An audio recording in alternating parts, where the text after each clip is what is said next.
Chapter 2347. The vast and boundless void was as cold and dark as ever. At this moment, an enormous black shadow was speeding through the void. The speed of this black shadow was as fast as the aurora. When it moved, it was silent, just like a phantom. Its target was very clear. It was the enormous star shrouded in golden light in the depths of the void in front of it. A huge and dazzling golden light barrier enveloped the entire planet like a layer of seal. When the black shadow approached the star, its true appearance could only be seen under the illumination of the golden light. It turned out that this black shadow that was 150 miles long and 100 miles wide was 51 pitch-black battleships. Each battleship was thousands of feet long. Their bodies were long, narrow, and sharp. Their shapes were strange and ferocious, and they exuded a powerful evil aura. At first glance, the leading battleship looked the same as the other 50 battleships. However, upon closer inspection, one would discover that this battleship's array patterns were denser, and its power was more powerful. The flag at the front and back of the battleship was also black and gold. It was even more domineering. It didn't take long for the fleet to arrive near the star and stop outside the golden light barrier. The 50 battleships quietly stopped in the void, waiting for the command of the leading battleship. They maintained a neat formation and appeared to be well trained. Inside the leading battleship was a spacious and bright meeting hall. At this moment, 8 black armored Heaven Punisher guards stood in 2 rows in the hall. These black armored guards were all half human and half beast. They had 4 sturdy hooves. They had scales on their chests with 3 rings of dark gold patterns on them. Everyone's posture was respectful, and their eyes were filled with awe as they looked at the head of the table. At the head of the hall was a purple jade throne that was 100 feet wide. It was carved with strange and ferocious patterns. On the throne sat a gigantic black monster the size of a small mountain. This monster was very similar to the Heaven Punisher guards. It had 4 hooves on its lower body and was covered in dark gold fur. It looked like a male lion. Its upper body was similar to a human's. It had 2 arms and a large head. However, its body was covered in black scales, and 2 balls of purple fire flickered in its eyes. 2 ferocious black dragons also extended from his shoulders. 2 gigantic dragon heads stretched forward and opened their bloody mouths, looking down at the crowd with cold eyes. A faintly discernible black aura swirled around this half-human, half-beast monster, causing his aura to be sinister, terrifying, and extremely cold. At this time, a black armored guard stepped forward and reported respectfully. Reporting to General, the main fleet has arrived at the 5 Elements world. But the situation is just as Captain and you reported. This world is sealed by a layer of divine light, and the fleet cannot enter. Without a doubt, this ferocious-looking giant with a powerful aura was the leader of the fleet. He was the commander of the Heaven Punishing Clan's 3rd Fleet, General Long Fu. General Dragon Fu frowned, and the purple fire in his eyes became even more eerie. He grinned coldly and said, "So what if there's a divine light seal? It took us 10 months to get here, and we worked tirelessly to get here. What welcomed us was a vast world filled with endless living beings and resources. How can such a small obstacle obstruct the footsteps of my clan's conquest?" The black armored guard cupped his fists and said respectfully, "General, please instruct me." General Dragon Fu waved his scaly claws and ordered, "Pass down my order. Tell all the captains to spread out and search the 5 Elements world for cracks and gaps in the void. Once you find anything, report to me immediately." "Yes, General." The black armored guard bowed again and left the hall to pass down the order. About 100 breaths later, the 50 black battleships spread out and flew in all directions. They were extremely fast and were like streaks of black light cutting through the void, searching around the golden light barrier. Only General Dragon Fu's battleship remained where it was, patiently waiting for news. In the void, the concept of time would become blurry. No one knew how long had passed. Perhaps it was 7 or 8 days, or perhaps it was half a month. On this day, in the meeting hall of the Dragon Fu's battleship, a diamond-shaped black stone in the corner suddenly lit up with silver light. Immediately after, a middle-aged man's voice came from the diamond-shaped black stone. He reported in the Heaven Punishing Clan's language, "General, the Spirit Wall battleship discovered a void." "No, it's 2 cracks in the void." The middle-aged man's voice was filled with joy and excitement. General Dragon Fu, who had been resting with his eyes closed, was also awakened by this person's voice. He instantly opened his eyes and smiled. Very good. The captain of the Spirit Wall battleship has done well. I will reward you accordingly. General Dragon Fu's voice was transmitted through the diamond-shaped black stone. Soon, the captain of the Spirit Wall battleship said excitedly, General, thank you for your reward. I will return to lead the way now. As his voice fell, the silver light from the diamond-shaped black stone dissipated. The hall regained its silence. General Dragon Fu looked at the captain of the guards and ordered, pass down the order. Tell all the captains to return and gather. The captain of the guards nodded and hurriedly went to pass down the order. What followed next was another long wait. After 10 days, the 50 black battleships finally returned and gathered in the void. With the dragon subduing general's command, the entire fleet set off in a majestic manner. The Spirit Wall battleship led the way at the front and led the fleet in a certain direction. The speed of the fleet was extremely fast, like a bolt of black lightning streaking across the void. However, the Five Elements world was simply too big. Compared to this planet, the fleet was so small that it could be ignored.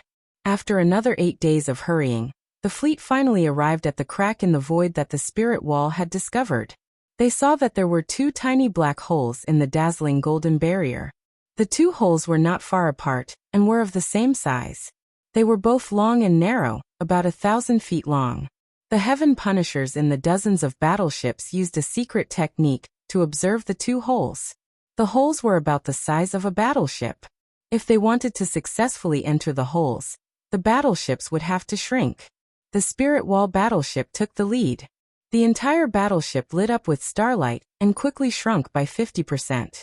When the battleship was only 500 feet long, the Spirit Wall battleship flew toward the golden barrier and entered the crack in the void.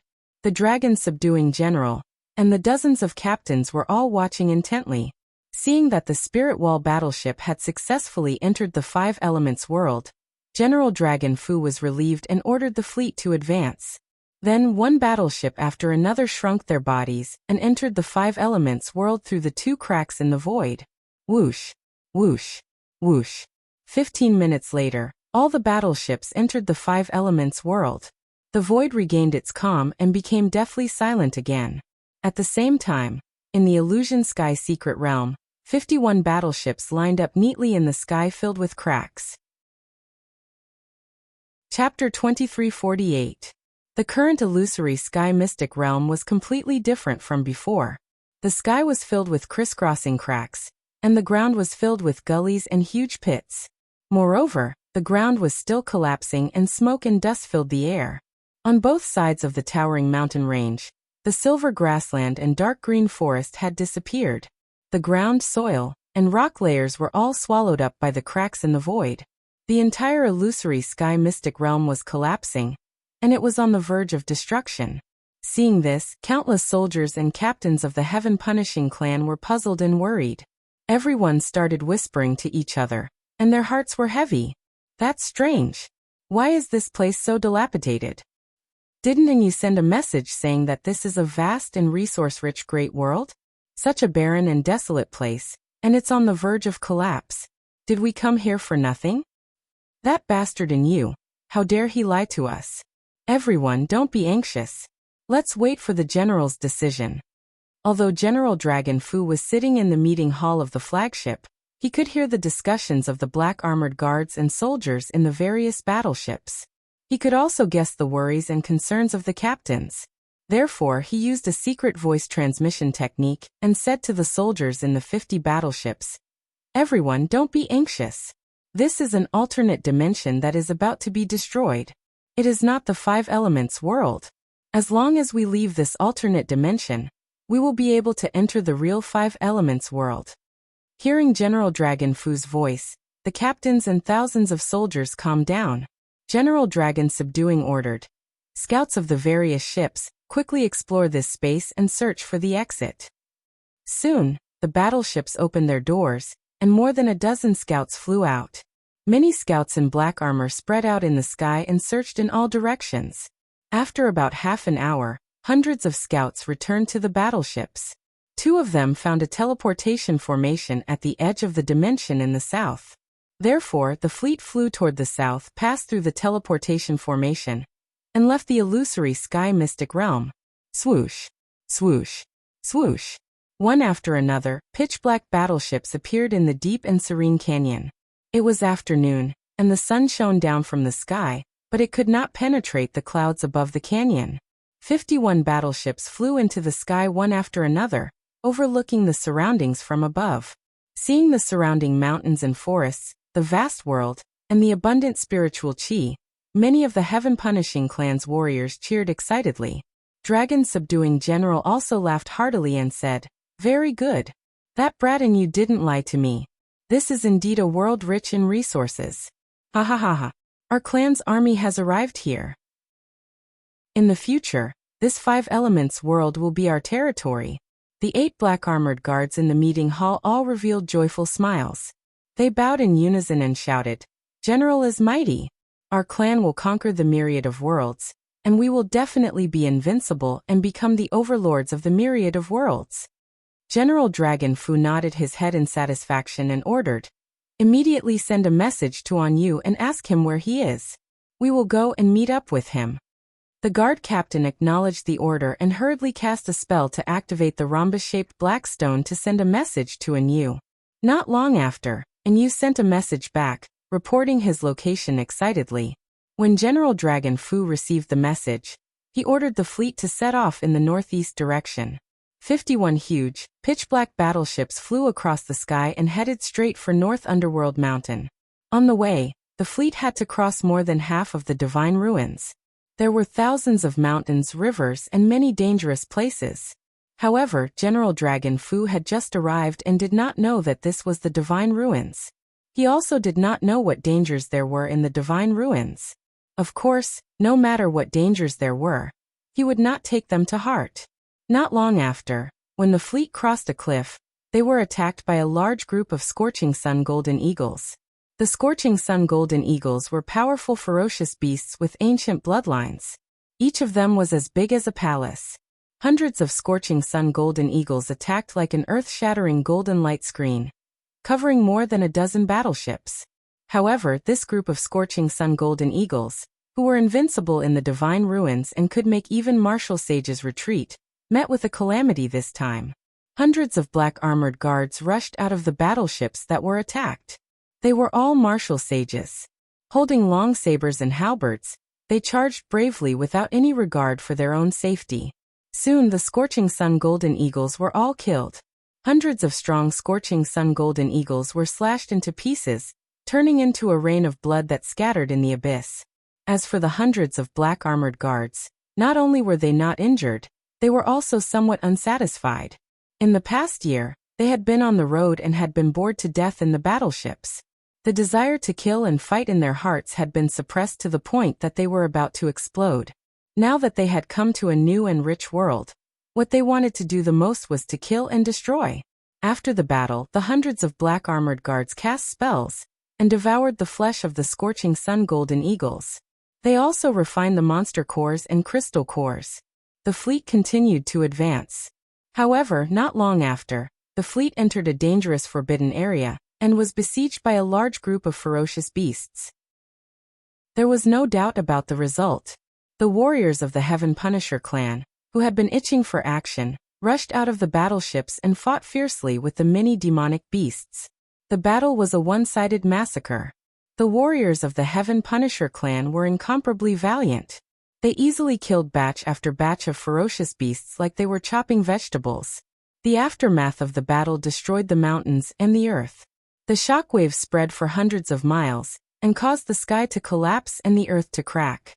As a result, the ferocious demons and demonic beasts hiding in the ruins of God were all alarmed. However, this fleet did not disguise or conceal itself at all. It rampaged through the ruins of God without any scruples. Wherever it passed, no matter what obstacles it encountered, it crushed and pushed through. In the next half a month, the fleet crossed more than half of the ruins of God. The ferocious demons and demonic beasts in the ruins of God were all killed. Corpses were everywhere. Wherever the fleet passed, the earth cracked and mountains shattered. There were ruins not far away. Such a terrifying commotion also alarmed many martial artists who were exploring the ruins of God. However, the adventurers from all over the world had never seen such a strange battleship. They had also never seen such a terrifying fleet that covered the sky. Everyone hid in the distance and observed, not daring to get close. Half a month later, the fleet finally left the ruins of God and entered the dark North Mountains. A piece of news also spread throughout the Shinwu continent. It was said that there was an incomparably powerful force hidden in the depths of the ruins of God that was comparable to the three divine kingdoms. This force had dozens of huge battleships that were completely black and filled with an evil aura. The fleet formed by dozens of battleships rampaged through the ruins of God, and no one could stop them. Even if there were thousands of savage demon beasts, they would still be crushed into pieces. Chapter 2349. South of Dark North Mountain. Jingshan Region, 100 Origin City.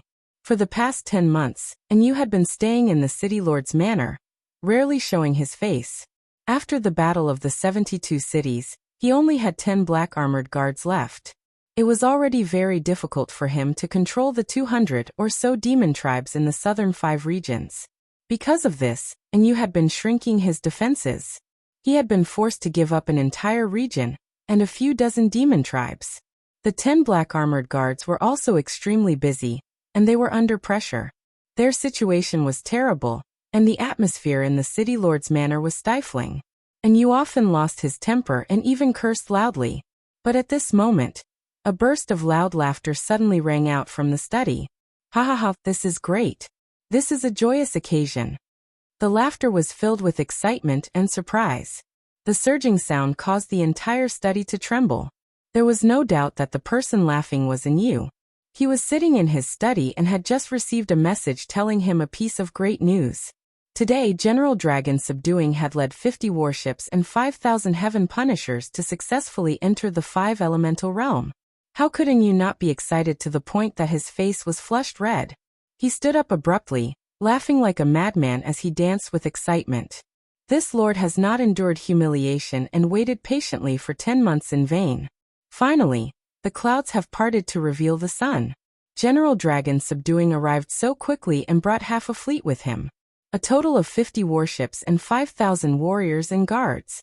Such a powerful force is enough to destroy Shinwu continent and enslave the entire 5 elemental realm. My days of humiliation have finally come to an end, and I no longer need to swallow my pride and compromise. Ever since he had entered Dark North Mountain, Yu had run into a wall. He had failed to cooperate with the demons, and he had failed to attack the 72 cities. More than half of his guards had been killed, and only 10 remained. Over the past year, he had gone from being ambitious and high-spirited to being disheartened, angry, and irritable. However, for the sake of the Heaven Punisher, he could only endure. He had been hiding in 100 Origin City for so long just for this day. A black armored guard stood in the study. He had come to 100 Origin City today to report to Yu. When he suddenly heard this good news, he was overjoyed and excited to the point that his entire body trembled. After a while, he came back to his senses and hurriedly knelt on the ground. He cheered excitedly, "Congratulations, Your Excellency. You will soon be conferred a title and promoted. The humiliation we suffered before will soon be repaid tenfold, no 100-fold. And Yu nodded proudly and grinned. That's right. You're absolutely right. The demons of North Underworld Mountain have always been arrogant and conceited. They don't put me in their eyes at all. Once General Dragon Subduing and the army arrive, I will lead the army to conquer the north, flatten Biming Palace, and seize the entire North Underworld Mountain. At that time, I will make the ancestor Fiend God and Ling Xian kneel at my feet and beg for mercy, paying the price for their arrogance." At this point, Yu's spirits were lifted. He waved his hand and said passionately, "Wait until we have a firm foothold in the North Underworld Mountain. Then, I will reconquer the 72 cities and flatten the Pillar of Heaven's mountain. Ji Tianxing, that bastard, killed so many of our warriors. I will tear him to pieces and grind his bones to dust. With North Underworld Mountain, the 72 cities, and the Pillar of Heaven's mountain, my clan's power will be further stabilized. My next target will be the 3 divine kingdoms. I will first destroy the Luoshui divine kingdom, then occupy the Tianjue and Tianhao divine kingdoms. In 3 years at most, my clan will be able to control Shenwu continent and enslave the entire 5 elements realm. All the foreign creatures will be treated like lowly beasts, slaughtered and ordered by my clan. Ha ha ha ha. It was obvious that Yu had already understood the situation in Shenwu continent in the past year. At the same time, he had accumulated too much hatred and killing intent in his heart, and he had long since thought of a plan for revenge. The black armored guard was overwhelmed by emotions, and his blood boiled. He could not help but shout, "My lord is wise. You were the first to discover this world and have a firm foothold here. You are the greatest contributor, and General Dragon Subduing will definitely reward you heavily. He will also trust and regard you highly. When the time comes, you will be able to lead an army of thousands and conquer the world. You will definitely be invincible." The black armored guard racked his brains to find the right words to flatter Yu. And Yu enjoyed it very much, and his heart was bursting with joy as he listened. He was almost immersed in his unbridled revenge and fantasizing about his grand plans. After a long time, he suppressed the joy in his heart and gradually calmed down. Although General Dragon Subduing has already led the army into the 5 elements realm, it will still take some time for them to reach 100 Origin City. I must wait patiently until the army arrives at 100 Origin City. Only then will I be able to hold my head high. You must also keep this a secret. You must not leak this information, or else I will not let you off easily. The black armored guard understood what Yu meant, and he hurriedly cupped his fists and bowed. "Please rest assured, my lord. This subordinate will keep his mouth shut. If there are no other instructions, then this subordinate will take his leave." And Yu nodded and calmly said, You may leave." The black armored guard bowed and left. The study quieted down, and only Yu remained. He walked to the window and looked coldly towards the south. His lips curled into a sinister smile. "Ji Tianxing, oh Ji Tianxing, your time of death has come. Soon, I will kill my way up to the pillar of heaven's mountains and trample you under my feet." And Yu muttered to himself, and a terrifying killing intent emanated from his body. Waiting was the most torturous, and also the longest. And Yu waited in 100 Origin City for a total of 18 days before General Dragon Subduing finally arrived. Early in the morning, Yu ordered the guards and maids to clean up the city lord's residence and decorate it solemnly. At noon, a black shadow that covered the sky flew over from the horizon. It was only when the huge shadow arrived above the city that one could see clearly that it was a majestic fleet. A total of 51 pitch-black battleships were arranged in a conical formation, exuding an unparalleled sharp aura. The fleet's sudden arrival in 100 Origin City blocked the light, causing half of the city to be shrouded in shadows. The citizens of the city were terrified and extremely worried. They hid in their homes and did not dare to show their faces. Soon the doors of the 51 battleships opened. One after another, burly and majestic figures flew out of the battleships. The leader was General Dragon Subduing, who had a ferocious appearance and was as large as a mountain. Together with 50 captains in silver armor and scarlet capes, he descended from the sky and landed in the city lord's mansion. And Yu and a few black armored guards had been waiting in the square of the city lord's residence for many years. Chapter 2350. The Dragon Subduing General led the 50 captains and landed on the square of the city lord's residence. A vigorous and domineering aura of iron and blood immediately spread out between the heavens and the earth. And Yu and a few black armored guards quickly knelt on one knee and bowed respectfully. "Welcome, Lord General." Everyone was excited, and their voices were loud and clear. The Dragon Subduing General looked down at Yu from above, and a satisfied smile appeared on his dark and ugly face. He opened his big mouth and said with a voice as deep as thunder, "You may all rise. And Yu, I am very satisfied with your great contribution this time. This 5 elements world is much more fertile than I imagined." And Yu was praised by the Dragon Subduing General in front of everyone, and his face instantly glowed with pride. However, he didn't show any arrogance. He said respectfully, "It is my honor to serve you." The Dragon Subduing General was very pleased and smiled lightly. The other 50 captains looked at Yu with envy and jealousy. Everyone knew that he would be heavily rewarded by the dragon-subduing general for his great contribution. As expected, the dragon-subduing general was in a good mood. He said in a dignified tone, "And you, I have always been fair in my rewards and punishments. Since you have made such a great contribution, I should reward you well. Tell me, what do you want as a reward?" And you naturally understood this, and he had also fantasized about receiving an extremely generous reward. However, he was very smart and didn't say what he was thinking in front of everyone. He bowed respectfully and said righteously, "Thank you, General, for your praise. It is my duty to help you solve your problems. How would I dare to ask for a reward?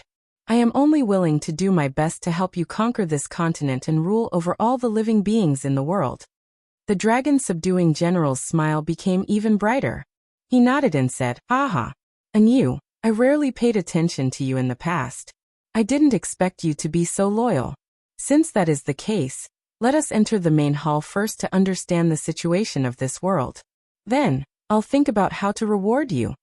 And you quickly bowed and made a pleased gesture, leading the dragon-subduing general into the main hall. The spacious and bright meeting hall was immediately filled with 50 captains. The huge dragon-subduing general sat on the extra-large throne at the head of the table. This was a throne that Yu had crafted in advance, and it suited the dragon-subduing general's needs. The 50 captains were divided into two groups, standing respectfully on both sides of the hall. General Dragon-subduing looked at Yu and asked, "In the transmission earlier, you only gave a simple report of the situation in this world. Now you have to report the situation of the world in detail."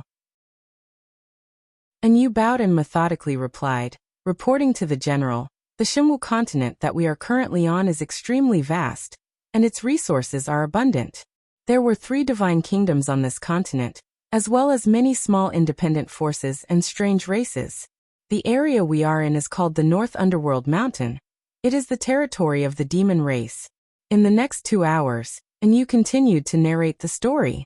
He spoke clearly about the situation on the Xinwu continent, as well as the grudges between him, Dark North Mountain and Tianju Peak. The 50 captains remained silent and listened attentively. Dragon-subduing general listened patiently, and would occasionally ask a question or two. Finally, 2 hours passed. And Yu had explained everything that needed to be said, and the dragon-subduing general and the captains had a preliminary understanding of the situation on the continent. The dragon-subduing general muttered to himself thoughtfully for a moment before saying with a dignified expression, "I believe that everyone has heard that this great world is very vast, and its resources are abundant. However, the number of powerhouses in this world is very small. There are only 3 martial gods and a few hundred martial saints. As for us, we have 52 martial gods and 5,000 martial saints. With such a great disparity in strength, our race will be able to easily sweep through this world." The 50 captains in the hall suddenly smiled, and began to discuss with each other proudly. Such a vast and rich world has been taken over by a bunch of weak ants. The heavens are truly blind. That's right.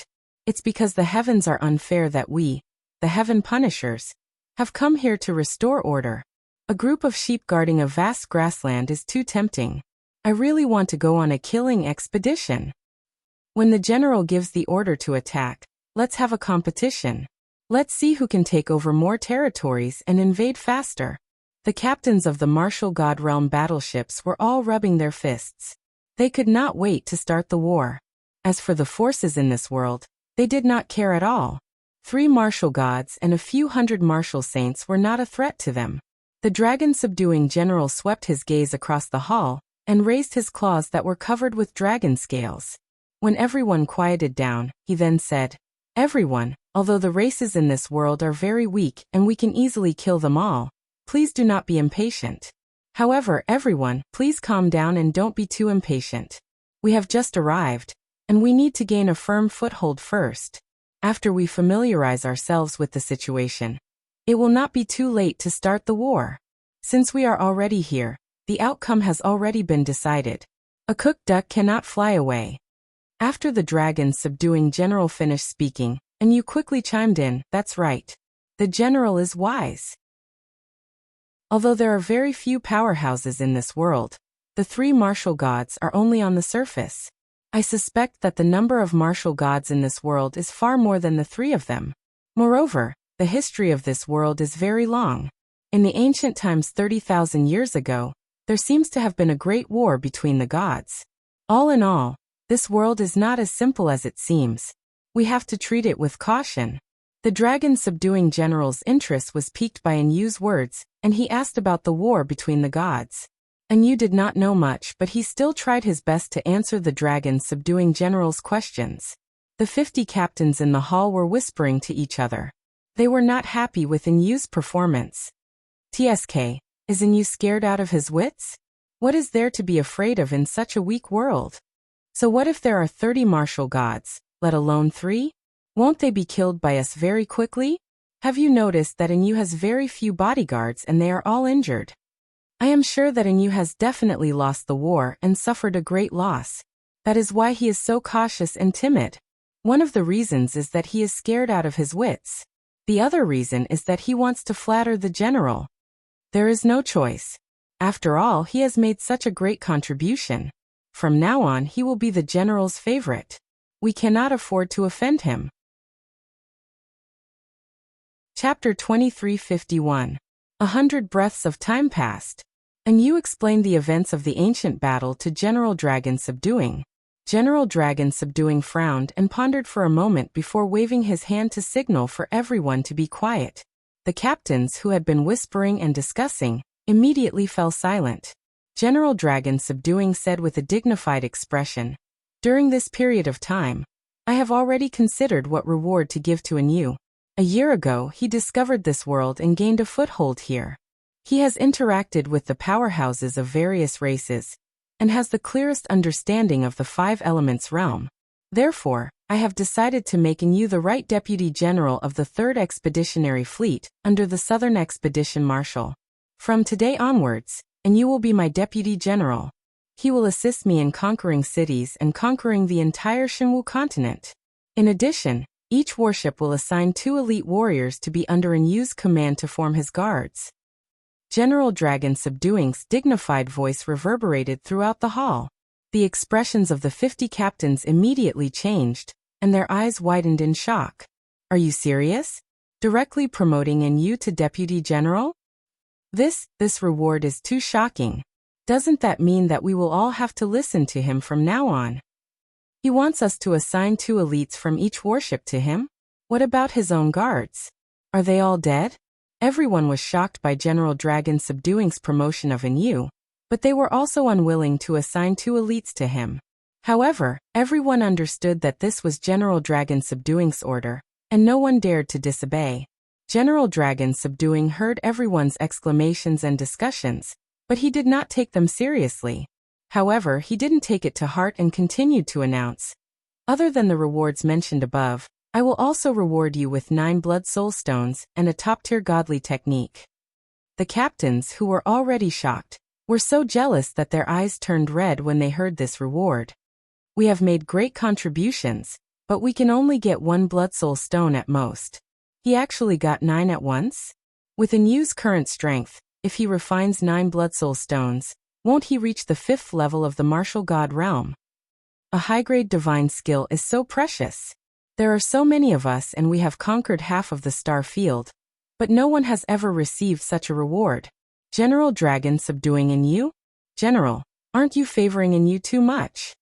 General, please retract your order. Such an exaggerated reward is really hard for us to accept. Previously, the captains were envious and jealous, so they only whispered in secret. Now that the Dragon Subduing General wanted to reward them with 9 blood soul stones and a superior grade divine skill, everyone couldn't sit still anymore. This was no longer a matter of jealousy. Instead, he felt that it was unfair.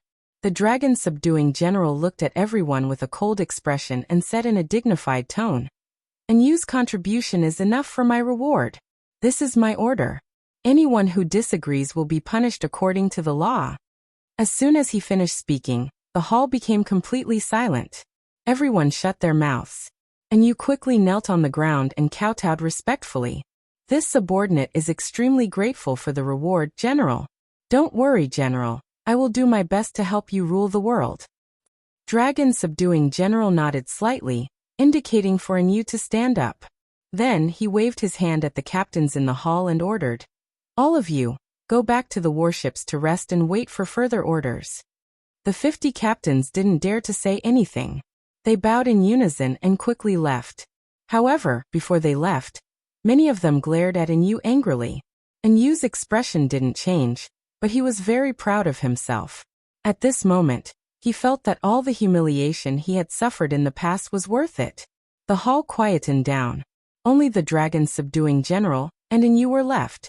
The dragon subduing general looked at Yu and said in a low voice, "Yu, I will let the army rest here for a few days. At most 5 days later, the army will set off for battle. Do you have a battle plan? Or do you have any suggestions?" Yu thought for a moment and said, "General, for the past half a year, I have been thinking about this matter. To be honest, I have already made plans and preparations. Now that the army is here, we will first attack the demons in the north, flatten the Biming Palace, and occupy the entire Biming Mountain. We will use the Biming Mountain as our base camp and enslave those cruel and bloodthirsty demons. Billions of them will work for us. Then, we will expand outwards and attack the 72 cities, the Pillar of Heaven's mountains, and the 3 divine kingdoms. We will be successful and crush everything." The dragon subduing general shook his head expressionlessly and said in a low voice, "Your plan seems to be stable and well planned. There won't be any mistakes. However, I don't think so. The army has just arrived, and it is not suitable to start a war with the demons. You also said that the demons have a large number of people and are very similar to our race. They are very powerful. Moreover, the leader of the demons is the ancient great demon god. He once killed countless gods. We should first take care of the weak forces and grow stronger step by step. When the time is right, we will take care of the demons and occupy the Biming Mountain." Yu thought for a while and nodded. "General, you are right. That ancestor great demon god is very mysterious. I can't figure it out either. However, the legends about it are true and can't be ignored. In your opinion, what should we do? Attack the 72 cities and the Pillar of Heaven's mountains first and occupy these 2 territories." The dragon subduing general nodded and revealed a meaningful smile. "Yes, that's right. However, before we set off, I would like to meet the leader of the demons." Yu was stunned and asked doubtfully, "General, why do you want to meet him? To spar with him? Or to negotiate?" The dragon subduing general sneered. "Of course, to discuss cooperation. We have conquered 2 galaxies and our strength has been increasing continuously. We have relied on one to control another. We can only maximize our benefits by making use of the native races of the various worlds and reduce the casualties of our race. If we let our warriors charge in all the battles, how long can we fight? How many galaxies can we occupy?" Yu was enlightened and smiled. "I see, I understand now. Back then, I also had the same idea and went to negotiate with the ancestor great demon god personally. However, the ancestor great demon god was very arrogant and had been in seclusion. He only sent a trusted subordinate to discuss cooperation with me, but we couldn't reach an agreement. Now that General is here, the ancestor great demon god has to appear no matter what." The dragon subduing general nodded slightly and ordered in a dignified tone, "It is good that you can understand my intentions. You can leave now. I want to rest for a few days before heading to the demon's nest. Also, try to find more useful books. I want to deepen my understanding of the 5 elements world." Chapter 2352. 5 days passed in the blink of an eye. 51 warships continued to hover in the air above 100 Origin City. The demon commoners in the city were no longer fearful and worried, and they resumed their normal lives. Of course, the commoners were secretly guessing that the power of the foreign city's governor had suddenly increased, and that there would definitely be new plans and actions. During these 5 days, General Long Fu had been resting in the governor's manor, and had not shown his face. His strength was unfathomable, and he had already reached the peak of the martial god realm. With Yu's help, he only needed 4 days to learn the basic words and languages of the human and demon races. He then asked Yu to find tens of thousands of books, and he flipped through them at an astonishing speed. He only needed to scan with his divine sense to quickly finish reading a book and memorize it. In a short 24 hours, he had finished reading tens of thousands of books. He now had a deeper understanding of the Shimwu continent's culture and history. One afternoon, General Long Fu was flipping through books in his study. Footsteps suddenly sounded from outside the door. And Yu quickly entered the study and bowed to General Long Fu. He reported, "General, I sent a letter to Baiming Palace yesterday, and I just received a reply from the great demon saint, Ling Xian." General Long Fu closed his eyes and continued reading with his divine sense. He did not even raise his head as he asked, "What's the situation?" And Yu frowned and replied angrily, "I've already explained that the general has led an army here and wishes to discuss important matters with the ancestral demon god. However, Ling Xian is still arrogant and rude, and he actually rejected our visit. He said that there is no connection between the two races, and there is no need for cooperation. Rather than targeting Baiming Mountain, we might as well set our sights elsewhere. After all, Baiming Mountain is just a barren and cold place, while there is a vast and rich world outside." After hearing this, General Long Fu stopped flipping through the books and slowly opened his eyes. The corners of his mouth curled up, revealing a meaningful sneer. "Hehehe, you sent him a letter yesterday but he only replied today. What does this mean?" This was not Ling Xian's decision, but a decision he made after discussing it with the ancestral demon god. And Yu was stunned for a moment before a look of realization appeared on his face. He quickly nodded and said, "I see. Lord General is indeed wise."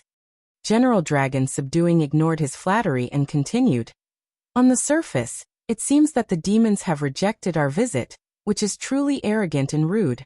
But this just shows that the demons are afraid of our power, and are worried that we will invade Dark North Mountain. Therefore, they expressed that the North Underworld Mountain was not worth our effort, and advised us to set our sights elsewhere. This is actually admitting defeat, compromising and giving in." And Yu nodded his head and said with admiration, "General, you are really brilliant. You didn't even need to look at the letter. You were able to deduce the truth just by looking at the clues. I really admire you. Since the demons have shown weakness, what are we waiting for? Why don't you lead the army to conquer North Underworld Mountain and enslave all the demons?" General Dragon Fu looked at him from the corner of his eyes and said with a playful smile, "Have you forgotten what I said a few days ago? Since you are so eager to attack and occupy the North Underworld Mountain, it seems that you have been greatly humiliated by the devil race. Are you eager to take revenge?" And Yu's body stiffened and he quickly bowed. He smiled and said, "General, please forgive me. I was rash." General Dragon Fu retracted his cold gaze and said with a playful tone, "Ignore the demons for now. Pass down the order to prepare to conquer the 72 cities.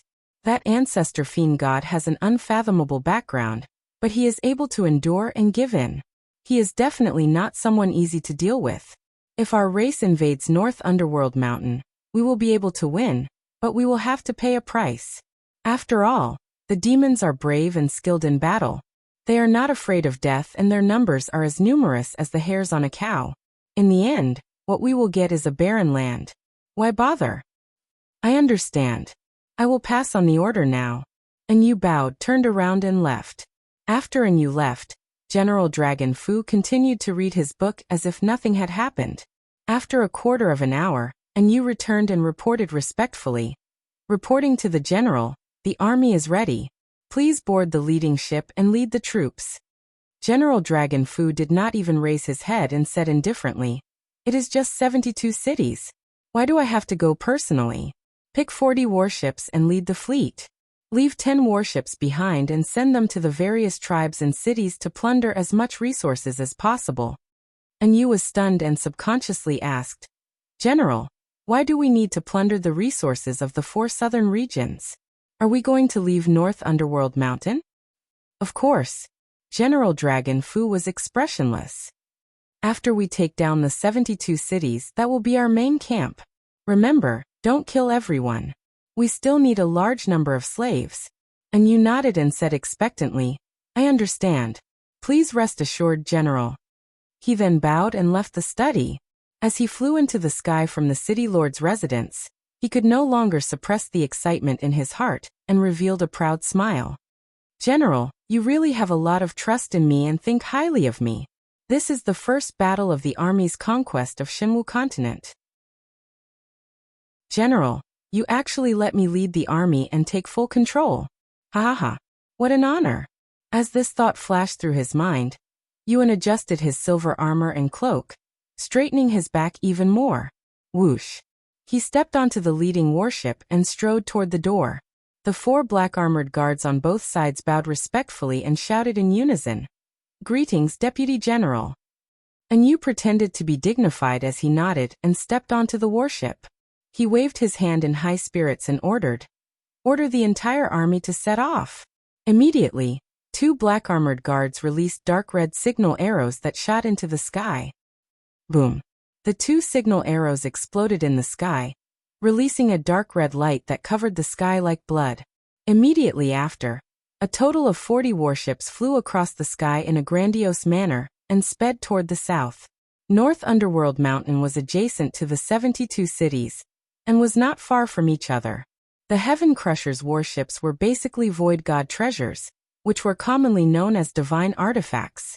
Their flight speed was naturally extremely fast and unbelievable. A short 8 hours later, the grandiose fleet arrived within the borders of the 72 cities.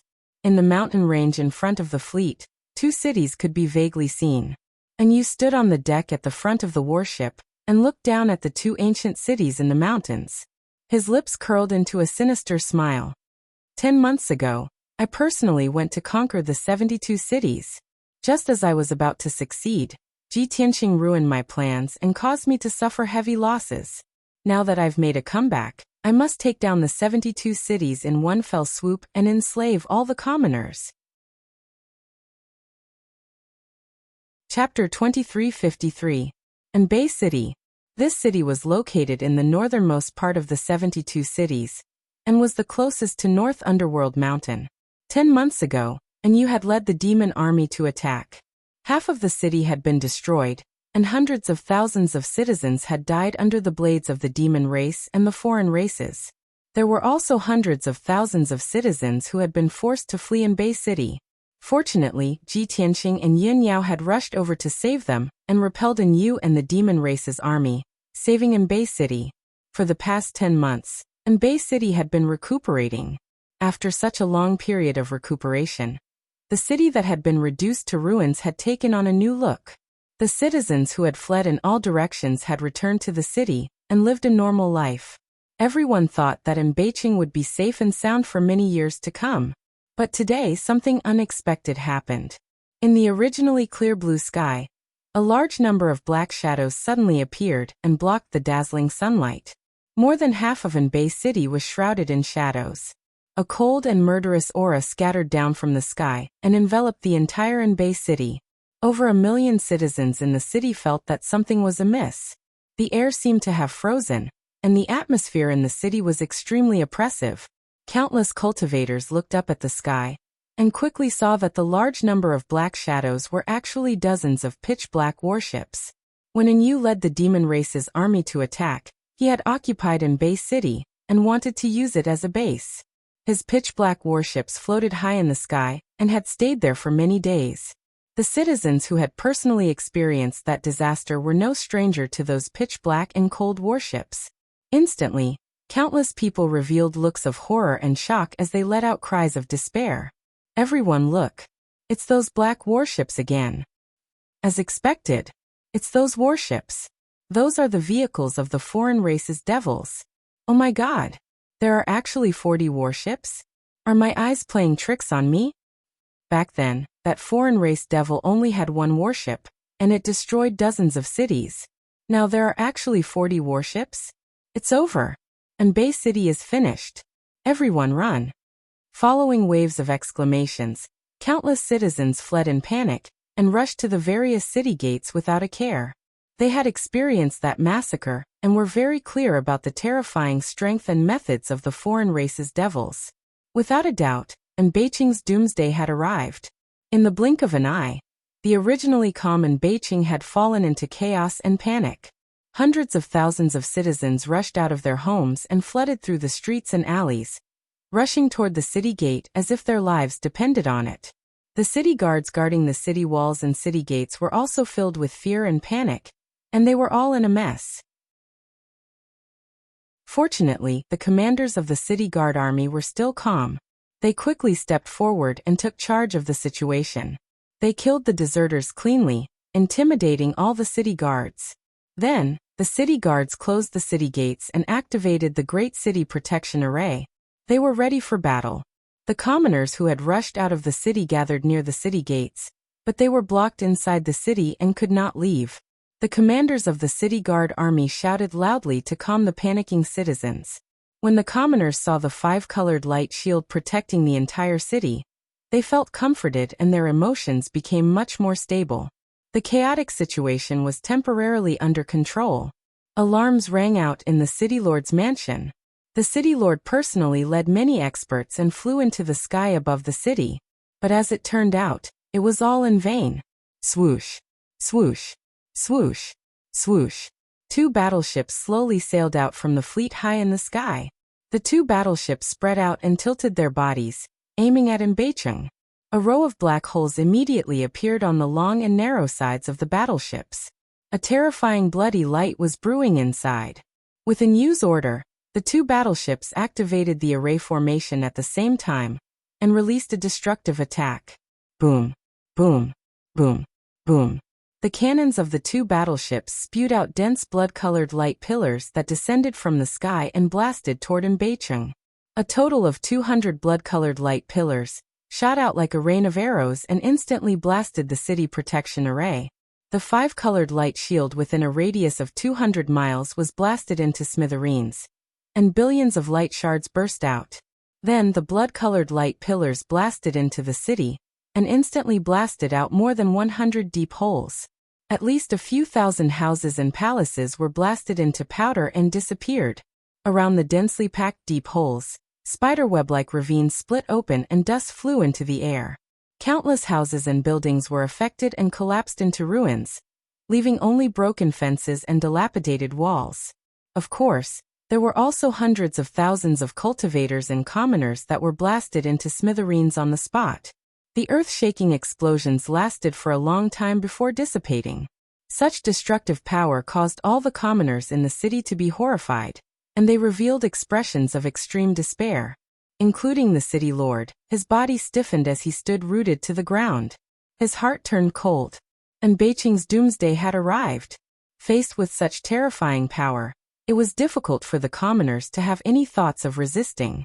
The two battleships only needed to blast twice more, and Embaicheng would be razed to the ground.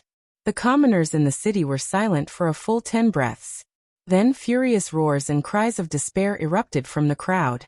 Right at this moment, in the fleet high in the sky, the leading Black Dragon battleship slowly opened its doors. A tall and sturdy figure in golden armor appeared at the bow of the ship. He was Deputy General Yu. He wore golden armor with a scarlet battle robe draped over his shoulders. He had an awe-inspiring and insufferably arrogant posture. He looked down at Embaicheng from above with a cold smile on his face. His voice was as loud as a bell as he shouted, "Lowly commoners, I'm back. This time, the 72 cities will become my clan's territory. No one can stop me. Those who give up resisting can still keep their lowly lives. Those who don't obey will be killed without mercy." And Yu spoke in human language, and his voice reverberated throughout the entire city. Although his voice was a little clumsy and his accent was a little strange. However, the 1 million martial artists and common people in the city all heard it loud and clear. Instantly, countless cultivators recognized him and cursed angrily. And Yu saw that the people in the city were agitated. The commoners were shouting in grief and indignation as they cursed him hysterically. Therefore he raised his right hand expressionlessly and slapped down at the city below. Boom! A blood-red palm the size of a mountain descended from the sky and slammed into the city, causing a loud explosion that shook the world. Instantly, the area within a 15-kilometer radius was blasted into a huge pit. All the houses and buildings in this area were reduced to dust. Almost 100,000 cultivators and commoners were killed on the spot. Not a single complete corpse was left. The entire Beijing shook violently. Wide ravines split open around the huge pit. As a result, the previously noisy Beijing immediately quietened down. The commoners who were filled with grief and indignation were also silent. They did not dare to make any noise. Chapter 2354. In a short period of an hour, Anbei City had fallen into enemy hands. The city lord and many experts knew that they were powerless to resist. If they angered Yu, the entire Anbei City would be turned into ashes and all the citizens would die. To Yu and his large fleet, they only needed to bombard the city twice. In order to protect Anbei City and the 1 million citizens in the city lord and the soldiers chose to surrender. Hence, Yu sent a battleship into Anbei City to take over the city. The captain of the battleship was a martial god, and there were hundreds of martial sage realm warriors under him. Controlling Anbei City was as easy as flipping one's hand. As for how to control the city, there was no need for Yu to say anything. The captain and the hundreds of warriors knew what to do. After all, they were the executioners who had conquered the universe and slaughtered the various worlds. They had done this countless times and were very familiar with it. After that, Yu led 39 battleships out of Anbei City in a grandiose manner, and headed towards the next city. The closest city to Anbei City was Tong'an City. When Yu had led the demon race army to attack, he had also taken over this city. 10 months had passed and Tong'an City had been rebuilt. It had returned to its original state. The citizens in the city had also gradually settled down, and were recuperating. However, with the arrival of Yu and his fleet, disaster struck again. Yu did not waste any time. When he arrived in the sky above Tong'an City, he sent out 2 battleships to bombard the city protecting array.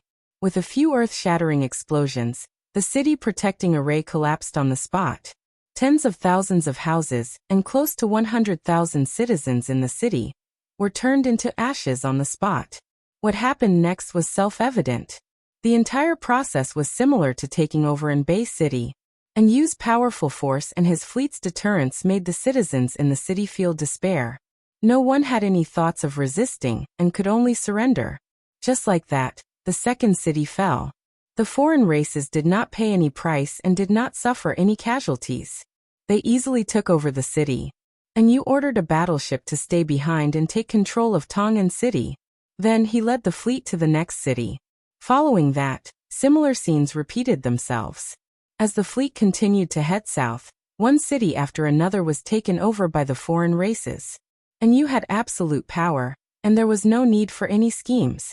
Taking over the various cities would be as easy as blowing off dust.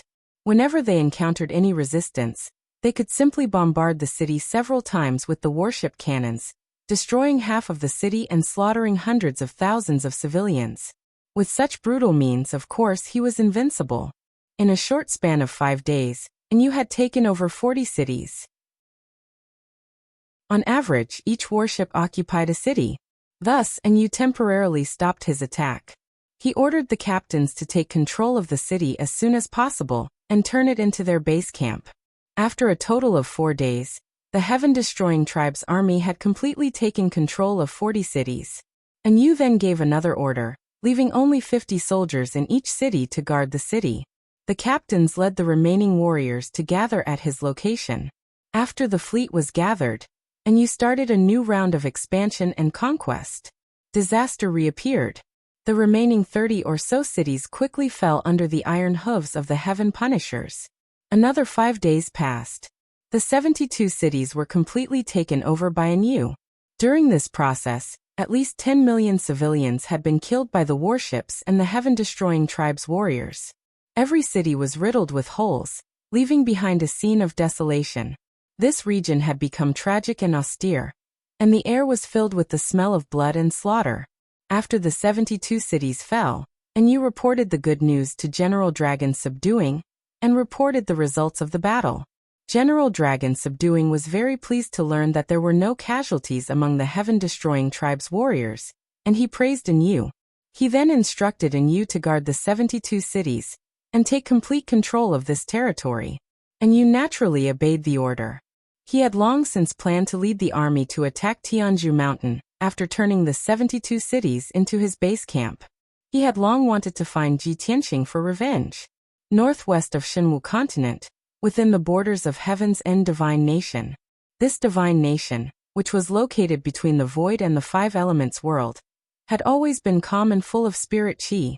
This divine nation was like a small world that was isolated from the rest of the world, an otherworldly residence. No matter what happened on Shenwu continent, this place would not be affected. Early in the morning, warm sunlight shone on the ground, making the divine palace even more dazzling and majestic. Suddenly, in a secret chamber in the depths of the divine palace, there was a muffled bang. Boom! Following the sound, the entire divine palace began to tremble. Immediately after, a dazzling golden pillar of light soared into the sky from within the divine palace. The golden pillar was tens of thousands of meters tall and dozens of kilometers thick, and it was extremely dazzling. The pillar of light stood between the heavens and the earth, as if it were connected to the divine palace and the heavens. It emitted a sacred and dignified aura. An even more inconceivable scene appeared. 6 dark golden dragon phantoms that were thousands of meters long circled around the pillar of light, emitting earth-shattering dragon roars. Such a frightening vision of heaven and earth immediately alarmed the entire divine palace and spread across half of the divine kingdom. Within the divine palace, there were thousands of guards, maids, and powerhouses, as well as a few divine sons and daughters. Everyone was awakened by the commotion. Everyone looked up at the sky and saw the sacred scene of 6 dragons circling the pillar. They were all shocked and exclaimed in surprise, "Heavens! What kind of scene is that? It's actually so sacred and dignified. What a powerful divine force aura. It's like a god has descended. This is a worldly phenomenon, the most sacred and honorable worldly phenomenon. I understand now. It must be the Divine Master's divine art that caused such a shocking scene. Has the Divine Master finally cultivated a divine art and broken through? This is a blessing for the divine nation, a blessing for the world. It's been 300 years.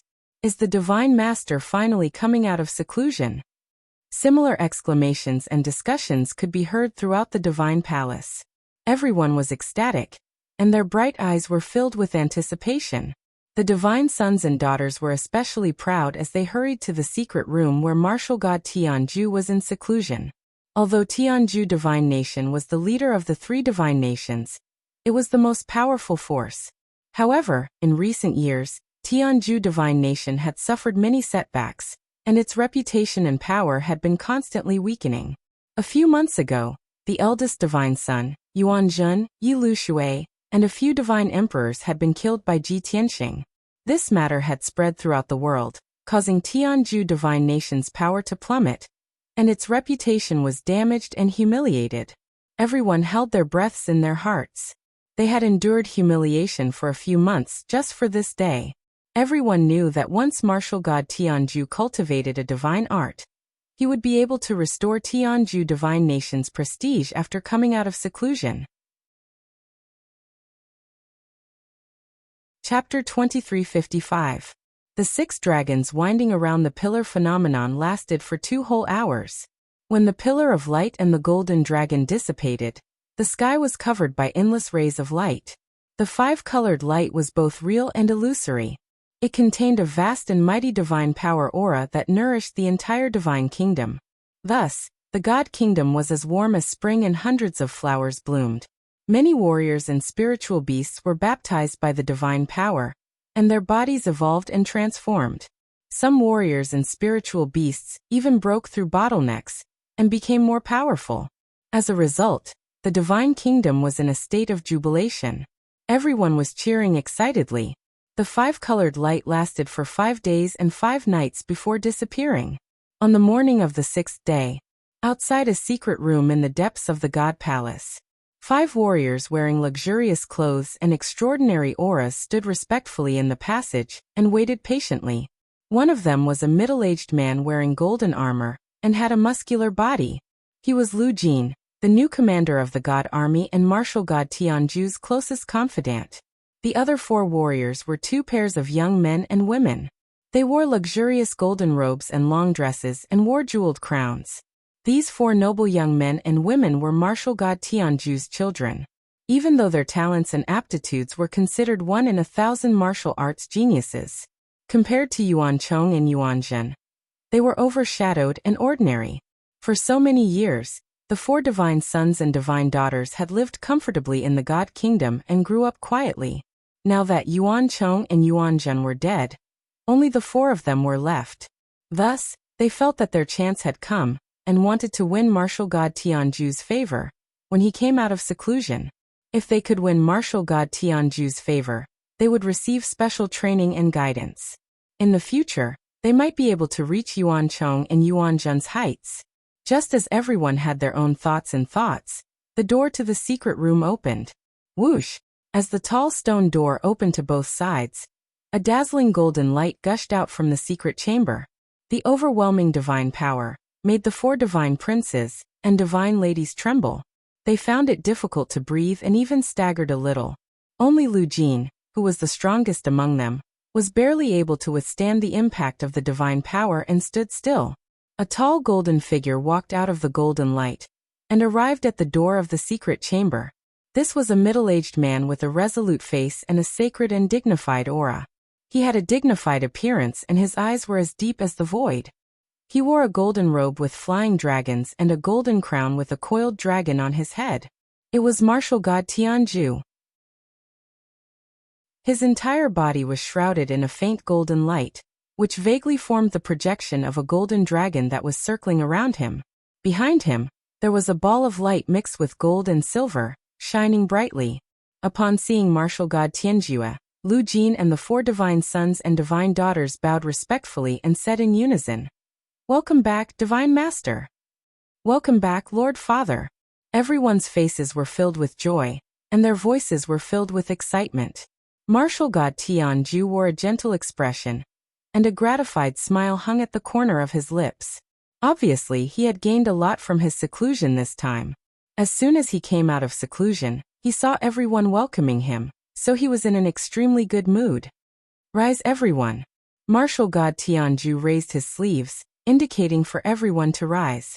Lu Jin hurriedly cupped his hands and said, "Lord Divine Master, you have cultivated bitterly for 300 years. Now that you have achieved great success, you have triggered the phenomenon of 6 dragons circling the pillar, and the multicolored light has not dissipated for several days. This is a rare phenomenon, and it is an auspicious omen that will bless the world. Lord Divine Master, I have already ordered people to spread the news. Now the entire Divine Kingdom has received the news. Billions of people are wild with excitement and joy, and they worship you to the extreme." Martial god Tianju looked at him deeply and nodded slightly. You have done well, and you have received my approval. In recent years, the situation in Shinwu continent has changed, and the Divine Kingdom has experienced many storms. Now the people are in a state of panic, and many rumors have been spreading.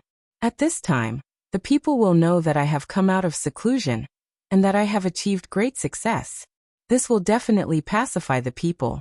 He then looked at the 4 divine sons and divine daughters and said calmly, "The 4 of you, what are you doing here instead of cultivating in seclusion and increasing your strength?" Among the 4, the slightly older golden-robed youth was the 2nd divine son. He cupped his hands and explained, "Father, you have been cultivating in seclusion for 300 years. Now you have finally achieved great success, and successfully broken through to the 6th stage. This is a joyous occasion. Your son, brothers, and sisters have received this good news, so of course, we came to welcome you. Father, don't worry. After this matter is over, your son and the rest will go back and cultivate diligently. We will not slack off." Martial god Tianju saw that the 2nd divine son was calm, and had the bearing of a general. He felt slightly comforted and nodded. I am very pleased that you are so filial." The thin youth standing behind the 2nd divine son was the 3rd divine son. He had an indignant expression and said to martial god Tianju, "Father, while you were cultivating in seclusion, the Luoshui Divine Kingdom and the Boundless Divine Kingdom were very complacent. They forgot about your supreme divine might, and dared to compete with our Tianju Divine Kingdom. especially that Ji Tianxing, he was unpardonably evil and had committed a heinous crime. Father, you must kill that bastard with your own hands and tear him into pieces to avenge fourth brother and big brother. Martial god Tianju immediately frowned when he heard the third divine son's words. His expression became a little gloomy. The second divine son observed his expression and hurriedly glared at the third divine son. He said in a dignified tone, "Third brother, today is the joyous day that father has come out of seclusion. How can you mention this? Father knows clearly what happened before. He must have his own ideas and plans. Why do you need to remind him?" The third divine son was very unhappy when he saw his second brother scolding him. He wanted to refute. Martial god Tianju waved his hand to stop him and said with a cold expression, "Third brother is right. Luo Shui and Boundless Divine Kingdom are a little complacent and have forgotten the lesson I taught them. However, the one who deserves to die 10,000 deaths, and the one I hate the most is Ji Tianxing. Not only did he kill Yuan Zhen and Yuan Chong, but he also killed Yi Lu Shui, Qin Zheng, and a few divine emperors. He caused the decline of the martial saints in our country. If I don't crush Ji Tianxing's bones and scatter his ashes, how can I let it go?" The second divine son nodded to show his agreement and said with a worried expression, "Father, of course we must make him pay 100-fold for such a deep blood feud. However, everyone knows that martial god Luo Shui is protecting Ji Tianxing in every possible way. If you kill Ji Tianxing personally, martial god Luo Shui will definitely stop you. At that time, you will inevitably have a great battle with her. The two divine kingdoms will probably go to war. Because of this," martial god Tianju sneered and said in a cold voice, "So what? I have already sworn that I will kill Ji Tianxing no matter what. Even the heavens can't save him." Chapter 2356. Martial god Tianju's tone was overbearing and tyrannical. Lu Jin, the four godsons, and the goddesses were all intimidated by his domineering aura. Everyone was filled with respect. Their hearts were filled with awe, and there was also a trace of anticipation. Lu Jin was the best at figuring out the intentions of his superiors, so he quickly echoed, "Ji Tianxing has committed a heinous crime. Of course, he will die without a doubt. Even if martial god Luo Shui wants to protect him, it's useless. If he angers the master god, he'll kill her as well. Anyway, the master god has already mastered his divine arts, and is now the absolute leader of the three martial gods. No one in the entire Shenwu continent is your match." The second godson nodded in agreement and said expectantly, "If father kills Luo Shui, then the vast territory of Luo Shui Divine Kingdom will belong to our country. Haha. If that's the case, father won't be far from unifying the entire Shenwu continent." The other three godsons and goddesses also praised martial god Tianju, praising him to the skies. After a long while, everyone quieted down. Martial god Tianju said with a dignified expression, "You all can leave first. I've just come out of seclusion, and have many matters to attend to. Now that the Shenwu Divine Kingdom's talents have withered, there are many things that I need to do personally." The second and third godsons took the opportunity to step forward at the same time. They cupped their hands and bowed. "Your sons are willing to share your worries and solve your problems, father." Martial god Tianju glanced at them and said indifferently, "Well, Yuan Zhen and Yuan Chong are no longer here. You should grow up and strive to be independent as soon as possible. From now on, the two of you will follow Lu Jin and learn how to manage the Shenwu Divine Kingdom's affairs." The two godsons were overjoyed and quickly bowed to express their gratitude to martial god Tianju. Martial god Tianju did not waste any more time, and stepped through the passage to the study. Lu Jin and the other godsons and goddesses also left one after another, each busy with their own affairs. Over the next few days, martial god Tianju stayed in the palace, reviewing the mountain of memorials and letters and managing the Shenwu Divine Kingdom's affairs. The two godsons also followed Lu Jin, learning how to manage the kingdom's affairs while using their own schemes and methods to fight for power. Unknowingly, 8 days had passed. Martial god Tianju had finally finished handling the kingdom's affairs. For a long time in the future, the Heaven End Divine Nation would be at peace. He didn't need to worry about it. On the morning of the 9th day, he left the Divine Kingdom alone, and rushed towards the pillar of heaven's mountains. This time, he wanted to personally kill his way to Tianzhu Mountain and behead Ji Tianxing. With his strength at LV6 martial god realm and the power of the 3 divine weapons, killing Ji Tianxing would be a piece of cake. No one could stop him. Meanwhile, at the peak of the pillar of heaven's mountains, a few days ago, Ji Tianxing and Yin Yao ended their closed-door training. However, the two of them cultivated for a few more days in the secret chamber to consolidate their martial arts foundation. After a few months of bitter cultivation, their strength had increased greatly, and their battle prowess had soared by many times. Ji Tianxing had long reached the rank 7 martial sage realm. Now that his powers were vigorous and his foundation was solid, he was not far from the rank 8 martial sage realm. Not only had Yin Yao recovered from her injuries, but she had also refined the shadowless dual swords and the godly armor.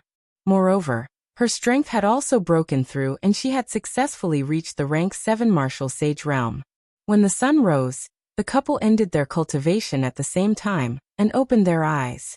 The two of them looked at each other and left the secret chamber at the same time. We have been in closed-door training for so long. I wonder if there have been any changes in the pillar of heaven's mountains? It has only been a few months. Even if there have been any changes, it would not have been much. The two of them talked softly as they walked towards the room where they were staying.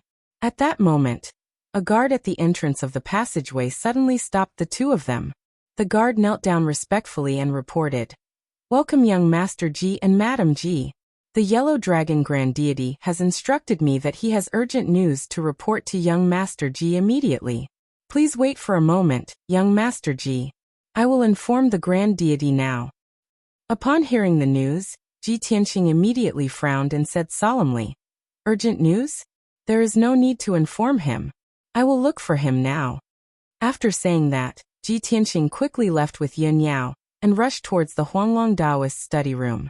In the elegant and quiet study room, the Huanglong Taoist was sitting in front of the study table. He held a memorial in his hands and stared at it intently. His expression was a little ugly. He stared at the memorial for a long time without moving his gaze away. His white brows furrowed tightly, and there was a look of worry between his brows. Upon seeing this, Ji Tianxing and Yin Yao stepped into the study room and asked, "Huanglong, what happened?" The Huanglong Taoist, who was deep in thought, was instantly awakened. He immediately regained his senses and hurriedly stood up and bowed respectfully. He said respectfully, "Disciple Huanglong welcomes Master and Madam Ji." Ji Tianxing waved his hand and said sternly, "There is no need to be so polite. Let's talk about serious matters first. Is the pillar of heaven's mountains in danger? Why are you so worried?" The Huanglong Taoist shook his head and then nodded. He said in a low voice, "Master, just 10 days ago, I received news from the scouts. And you has appeared again." He led a large group of strange-looking black battleships into the 72 cities and started a massacre in each of the cities. In just a few days, and you led the mutated tribe experts to invade more than 40 cities. Now the remaining 30 cities have fallen into Anyu's hands. The sudden news made Ji Tianxing's expression change. He furrowed his brows tightly. "Anyu has made a comeback? He even brought a large group of black battleships with him?" The Huanglong Taoist nodded and said solemnly, "That's right. The scouts at the front line saw it with their own eyes. There is no falsehood. Master, Anyu is a martial god expert. He is very powerful. Now he has brought so many battleships and villains with him, and he has quickly taken over the 72 cities. This news has already spread throughout the Shinwu continent, and everyone knows about it now. Master, if I may be so bold as to guess, Anyu definitely wants to take over the 72 cities and turn them into his own territory. Their next target will definitely be our pillar of heaven's mountains." Ji Tianxing and Yin Yao suddenly understood. No wonder the Huanglong Taoist looked so worried. Ji Tianxing pondered for a moment and guessed the reason. He could not help but reveal a face full of hatred and killing intent. "That damned Anyu. We were all deceived by him. That sinister and despicable bastard. No wonder he has been so low-key for the past few months. It turns out that he has been lying in wait. Aside from him and his black armored guards, there is also the Heaven Punisher's fleet in outer space. If I am not wrong, he must have discovered the five elements world by chance. Since he could not take over it, he must have sent a message to the fleet. Now a large group of battleships and powerhouses from the Heaven Punishers have arrived at the five elements world. With their strength, they are naturally invincible. Against a power like the 72 cities, they can easily destroy them.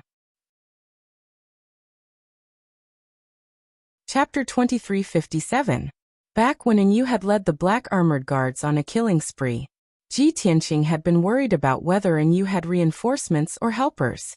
However, in the following year, no new foreign race powerhouses appeared. Ji Tianqing dispelled this worry. He only wanted to increase his strength as quickly as possible, so that he could kill Enyu as soon as possible and get rid of this scourge.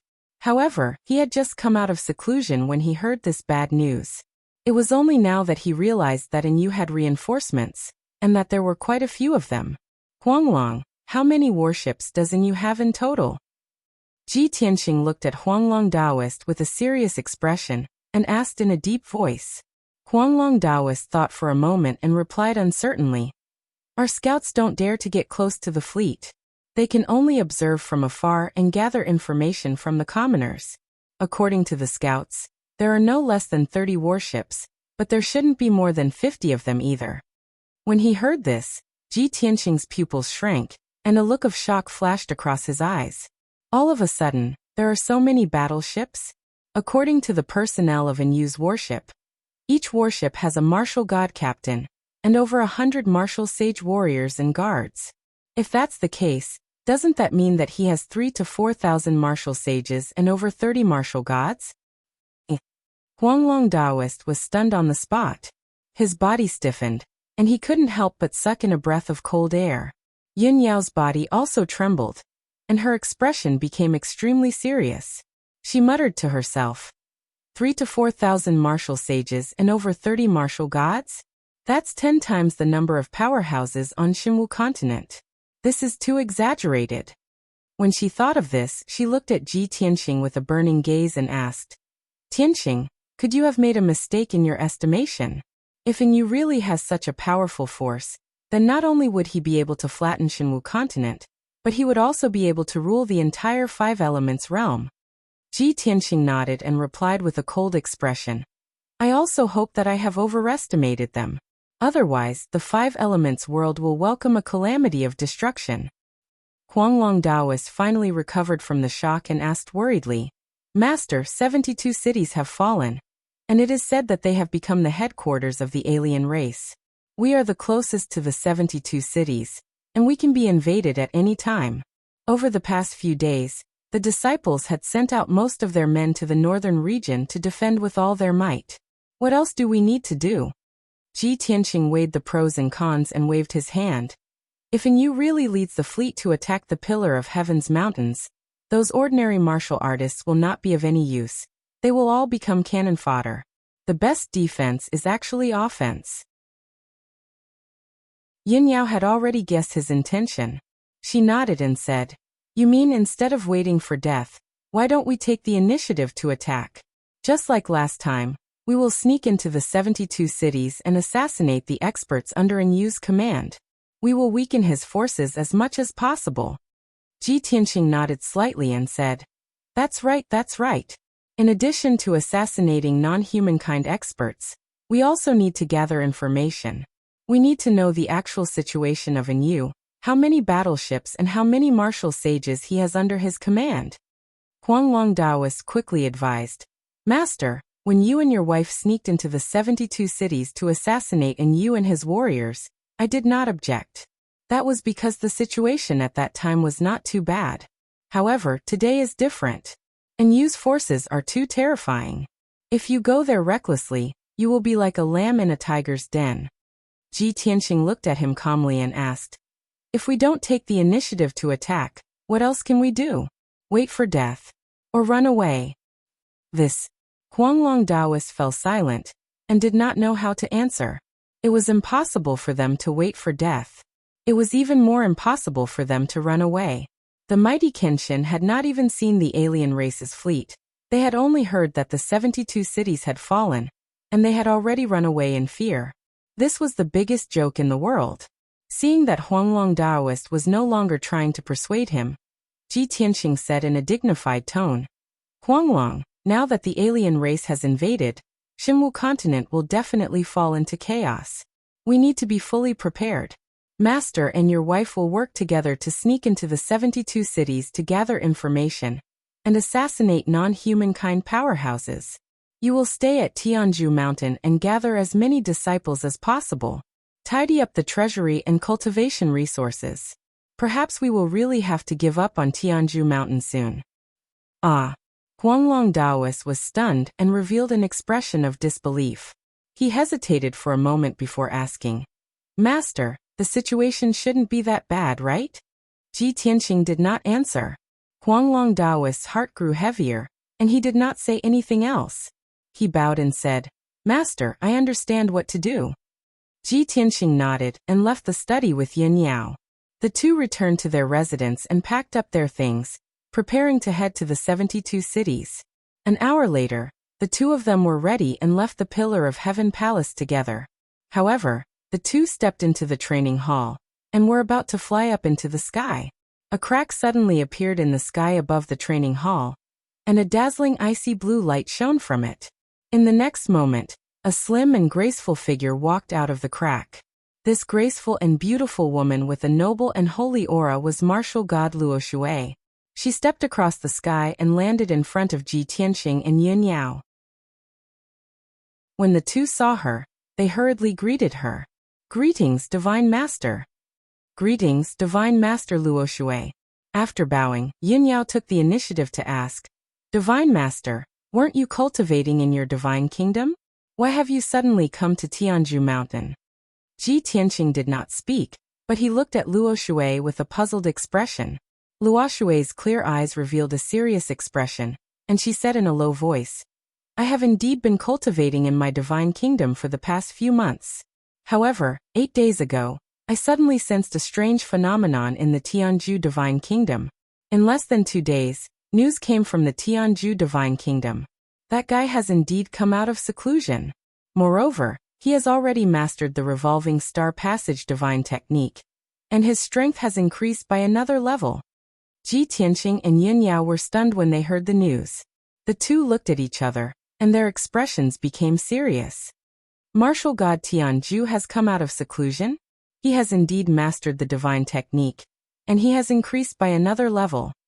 Ji Tianxing frowned and murmured with a worried expression, Blessings never come in pairs, and misfortunes never come singly. I just heard bad news, and now there is bad news. He knew very well what it meant for martial god Tianzhu to come out of seclusion. Yin Yao suppressed her worries and bowed to Luo Shui, saying, Thank you for the reminder, Divine Master. We will be extra careful and be on guard against martial god Tianzhu's revenge. Luo Shui shook her head calmly and said in a low voice, No need to be on guard. Yin Yao was stunned and asked in confusion, What do you mean? Chapter 2358. Yin Yao's expression changed when she heard Luo Shui's words. Ji Tianxing also looked up at the sky in the west. His expression was as cold as ice. He also sensed a sacred aura rapidly approaching from the sky 30,000 zhang above the ground. In the next moment, the calm sky suddenly shattered. Crack! A huge crack appeared in the sky. Dazzling golden light surged out from the crack. It was like the sun illuminating the world. Swoosh! A tall and burly figure stepped out from the crack. It was a man in a golden robe who was thousands of feet tall. He was as huge as a mountain. He looked majestic. His eyes were like lightning. 6 golden dragon shadows surrounded his body. He exuded the domineering aura of a king. He crossed dozens of miles in one step. In just 3 steps, he arrived at the peak of Sky Pillar Mountain and stood above the dojo. He looked down at Sky Pillar Mountain from above. His gaze locked onto Ji Tianxing, Yin Yao, and Luo Shui on the dojo. Luo Shui, I expected that you would protect Ji Tianxing with your life. I didn't expect that I would be right. I haven't arrived yet, and you've arrived first. The golden-robed giant smirked. He sneered in a mocking tone. Luo Shui looked up at him and said expressionlessly, Tianzhu, Ever since I came out of seclusion, I've set up a few formations to monitor your movements. I know exactly when you come out of seclusion, and when you leave the kingdom. I know exactly what you want to do. How can I let you do as you wish? Martial God Tianju nodded and said with a sinister smile, I see. No wonder you could grasp my movements and arrive here in advance. However, it's useless even if you're here. You know very well that I must kill Ji Tianqing today. No one can stop me. Since we've known each other for 3,000 years, I'll give you one last chance. This is a grudge between me and Ji Tianqing. It's none of your business. Leave now and I'll let bygones be bygones. Not only did Luo Shui not back down, he stepped into the sky, his right hand wielding the reverse water sword. She looked at martial god Tianqing fearlessly and sneered. You should know that no matter what, I will not sit by and watch you deal with Tianqing. If you want to kill him, you'll have to step over my dead body. Martial god Tianju frowned. He was so angry that the veins on his forehead bulged. He shouted angrily, Luo Shui, if you're so stubborn, don't blame me for being merciless. Luo Shui revealed a cold smirk as he spoke out in a playful tone. You've merely broken through to the 6th stage realm, and it actually made you so arrogant and conceited. Do you think that you can easily defeat me just because your cultivation level is higher than mine? Today, it's still unknown who will live and who will die. Martial god Tianju's face was filled with anger as he shouted in a thunderous voice, Since you don't believe me, I will show you. As soon as his voice fell, he suddenly raised his fists and blasted out 2 fists as fast as lightning. The mountain-sized golden fist glows were like 2 suns descending from the sky as they smashed towards the Luo Shui. The dazzling golden light and scorching aura immediately enveloped the entire pillar of Heaven's mountain. Luo Shui was fearless. His left hand formed a sword gesture, while his right hand waved the reverse water sword as he faced the attack head-on. Virtuous as water.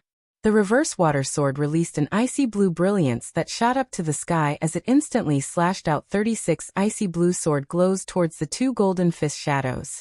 The fist glows and sword glows collided and instantly there was a loud boom boom boom. Both of them collapsed at the same time, turning into light fragments that covered the sky and earth as they burst out in all directions. The deafening loud sound reverberated through a radius of 3,000 miles as it shook the surrounding mountains and rivers. The extremely violent shock wave hit the pillar of Heaven's mountain, causing the 10,000 feet tall mountain to shake as numerous crushed stones collapsed. The ground around the pillar of Heaven's mountain trembled violently as densely packed ravines were formed. Dozens of mountain peaks cracked or collapsed from the tremors, turning into ruins. Even if it was just the aftermath of a battle between martial god experts, it was enough to destroy the heavens and earth. Luckily, the pillar of Heaven's mountain was protected by the heavenly dome array. A colorful light barrier enveloped the entire mountain peak. There were also 108 mountain peaks that formed the Big Dipper star Luo, and the Earth Fiend Spirit Prey array, that also protected the pillar of Heaven's mountain. The destructive shock wave was blocked by the protective mountain array, and was quickly absorbed and dissolved. However, such an earth-shattering commotion still alarmed everyone in the pillar of Heaven's mountain. Countless disciples were shocked as they ran out in a panic to see what had happened. Even Huanglong and a few elders flew to the dojo as they looked at martial god Tianju in the sky. Ji Tianqing immediately gave an order to Huanglong as he shouted in a dignified tone.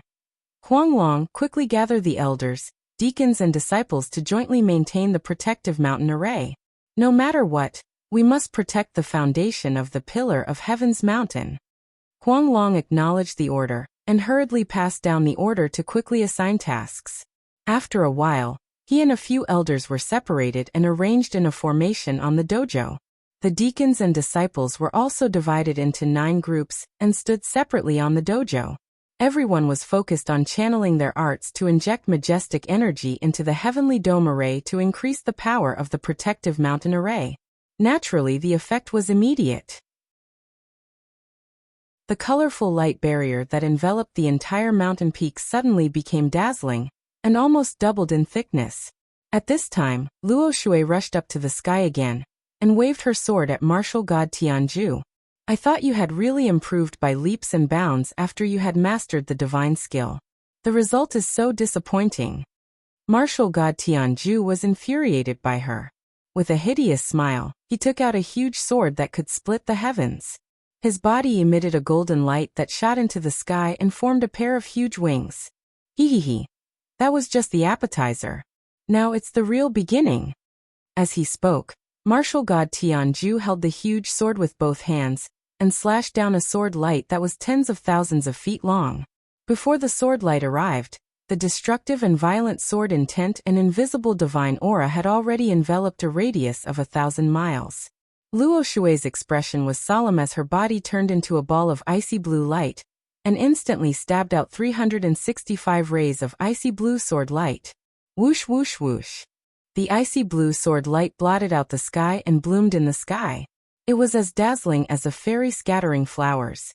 Bam bam bam.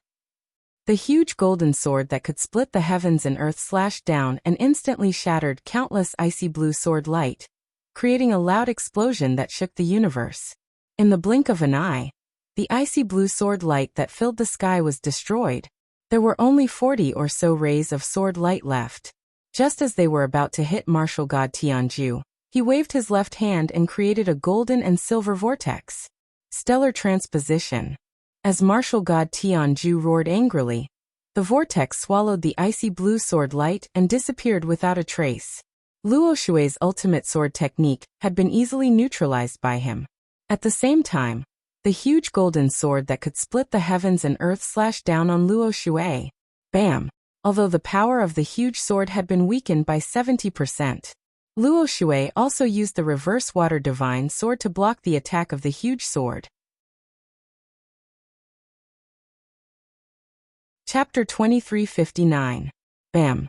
The Luo River slammed into the five-colored light barrier, creating a loud explosion. The protective array within a few hundred miles shook violently, creating layers of ripples. However, she had neutralized the powerful impact and was not injured.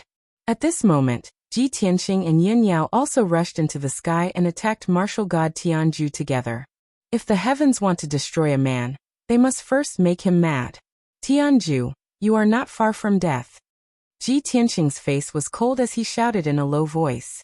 He formed a sword seal with his left hand and waved the sword of burial of heaven with his right hand, creating a sky full of cold stars. Yun Yao put on her divine armor and was covered in dark golden armor. She held the shadowless sword with both hands and slashed out sword shadows with all her might. Whoosh whoosh whoosh. Hundreds of starry sword lights flashed in the sky and charged at martial god Tianju without any form or trace. Seeing this, martial god Tianju smirked and sneered. This is the divine weapon you obtained in the illusory void secret realm? Ha ha ha. That was originally mine, and it will be returned to its rightful owner soon. As he spoke, his left palm struck out with a profound technique, forming a seal that blotted out the sky and covered the sun. Whoosh! A golden and silver hurricane with a radius of 100 miles instantly appeared in front of him. Ji Tianxing's sword lights and Yin Yao's shadowless sword were blocked by the hurricane.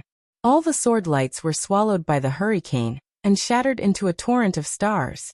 In the next moment, a torrent of stars surged out of martial god Tianju's right hand. With the enhancement of the divine sword, it turned into 12 giant starry swords and slashed down. He did not use his divine power at all. Instead, he used Ji Tianxing and Yin Yao's power to deal with them. This was one of the effects of the stellar shift. Borrowing power to fight power. Give them a taste of their own medicine. And give them a taste of their own medicine. Bam, bam, bam. Ji Tianxing and Yin Yao couldn't dodge in time, and were struck by the two stellar swords on the spot, flying backward. Yin Yao was protected by the godly armor, so she was safe. Ji Tianxing, on the other hand, could only use his sword body to resist the attack. A long and narrow wound was left on his chest, and blood flowed out from the corner of his mouth. However, he didn't care about his injuries at all. He immediately soared into the sky and charged towards martial god Tianju. Celestial dragon tyrant body. He let out an angry roar as his entire body emitted a dazzling golden light. In an instant, he turned into a 300-meter-tall giant. The burial of heaven sword also grew to 80 zhang long. It was like a giant blade that could split the heavens as it slashed at martial god Tianju. Luo Shui and Yin Yao also flew into the sky and attacked from both sides. The three of them joined forces to besiege martial god Tianju. Sword lights filled the sky and drowned martial god Tianju. However, martial god Tianju laughed disdainfully. His figure flashed, and he entered the 1,000-feet-tall astral hurricane. Bam! Bam! Bam! Bam! Bam! Hundreds of icy blue, golden, and silver sword lights slashed the gold and silver astral hurricane, causing a loud explosion. However, all of the sword lights were shattered by the hurricane and merged into a 5-colored astral torrent. Martial god Tianju's left palm made a circle and slapped. He split the astral torrent into 3 light pillars and blasted them at Ji Tianxing and Yin Yao respectively. The three of them quickly retreated and defended with all their might. Ji Tianxing held the Burial of Heaven sword and slashed out with all his might. Yin Yao also waved her shadowless dual swords and stabbed out a cold starlight sword light. Luo Shui's left palm struck out an icy blue light pillar, while his right hand swung his sword continuously. Boom, boom, boom, boom, boom. The 3 5-colored light pillars were shattered into pieces. The 5-colored light shards that covered the sky rained down like a storm, covering 1,000 miles. The deafening sound reverberated between heaven and earth. It could be heard from thousands of miles away. The violent shockwave crazily struck the sky and earth. The pillar of heaven's mountains was on the verge of collapsing. Cracks appeared on the mountain, and countless rocks collapsed. The 5-colored light barrier also vibrated violently. It was distorted by the shockwave and could break at any time. Huanglong Taoist, many elders, deacons, and disciples were enduring unprecedented pressure. They gritted their teeth and held on. Everyone sat on the training ground with their backs bent. Their faces were as white as paper, and they were sweating profusely. Blood flowed out of their mouths and noses. Everyone's nerves were taut as they used all their strength. After all, this was a battle of life and death for the Pillar of Heaven's mountains. The enemy that the Pillar of Heaven's mountains was facing was the strongest of the 3 kingdoms, martial god Tianju. Sky-breaking sword. Moon-breaking sword. God-slaying sword. Ji Tianxing roared furiously. He kept waving his sword and using his killer moves to attack martial god Tianju. However, he kept the god-slaying flying dagger and did not use it. This was his biggest trump card. He would not use it unless it was a critical moment. Yin Yao also teleported in the sky. She used the shadowless sword to slash out invisible sword lights. She tried her best to assassinate martial god Tianju. Luo Shui used all her skills. She used palm techniques, fist techniques, and sword techniques.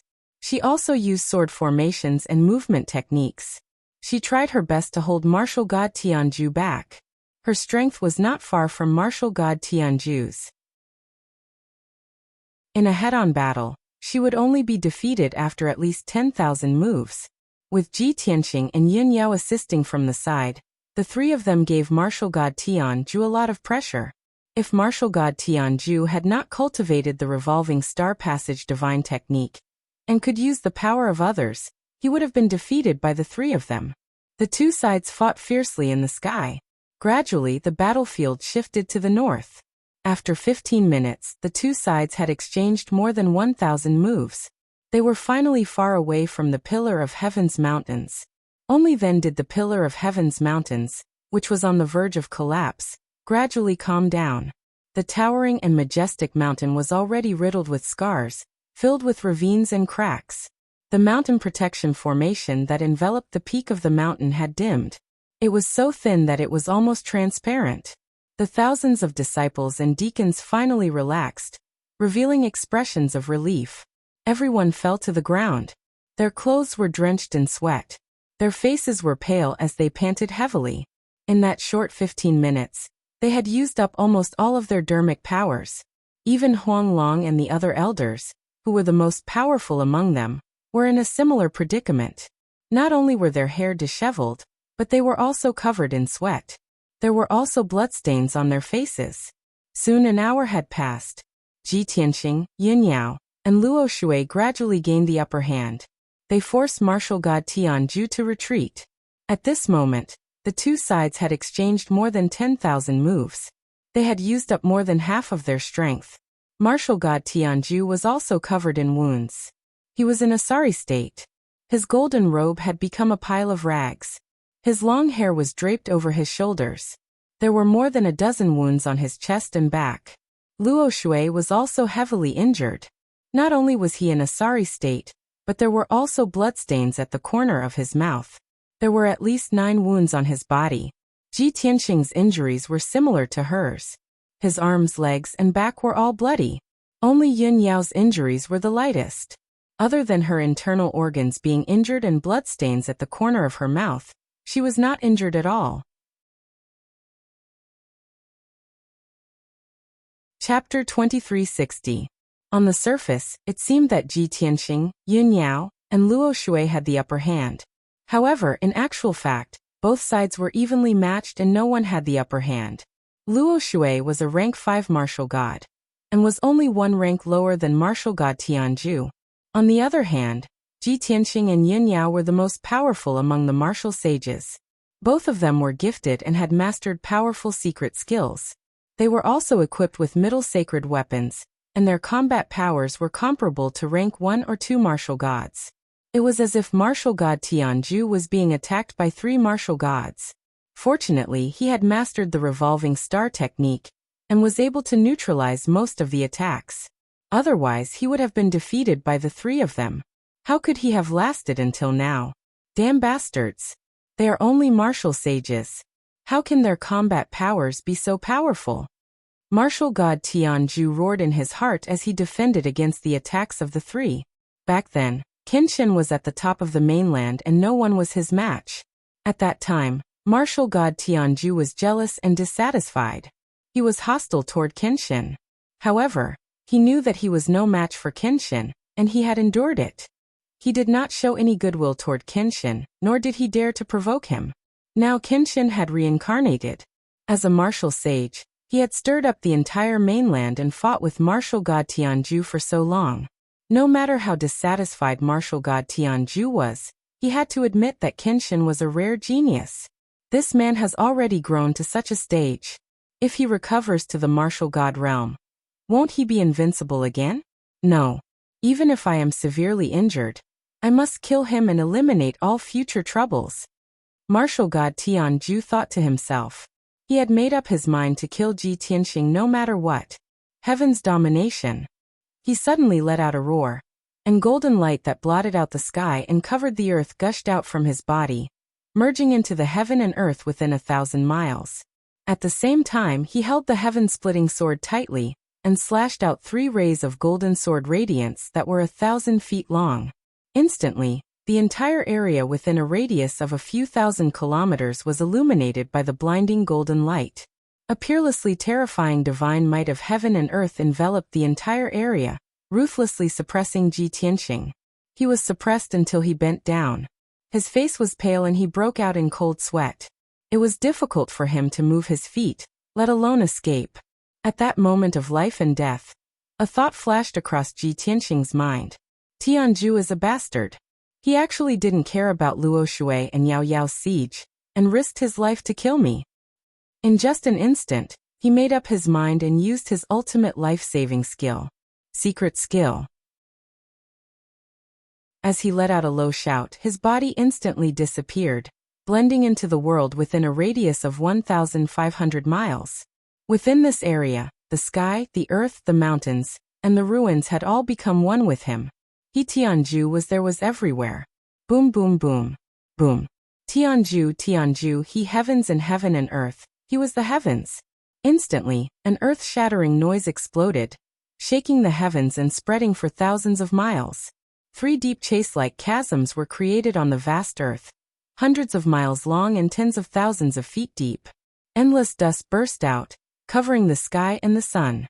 Countless gullies appeared around the abyss, and the ground within a radius of 3,000 miles began to tremble, as if a super earthquake had occurred.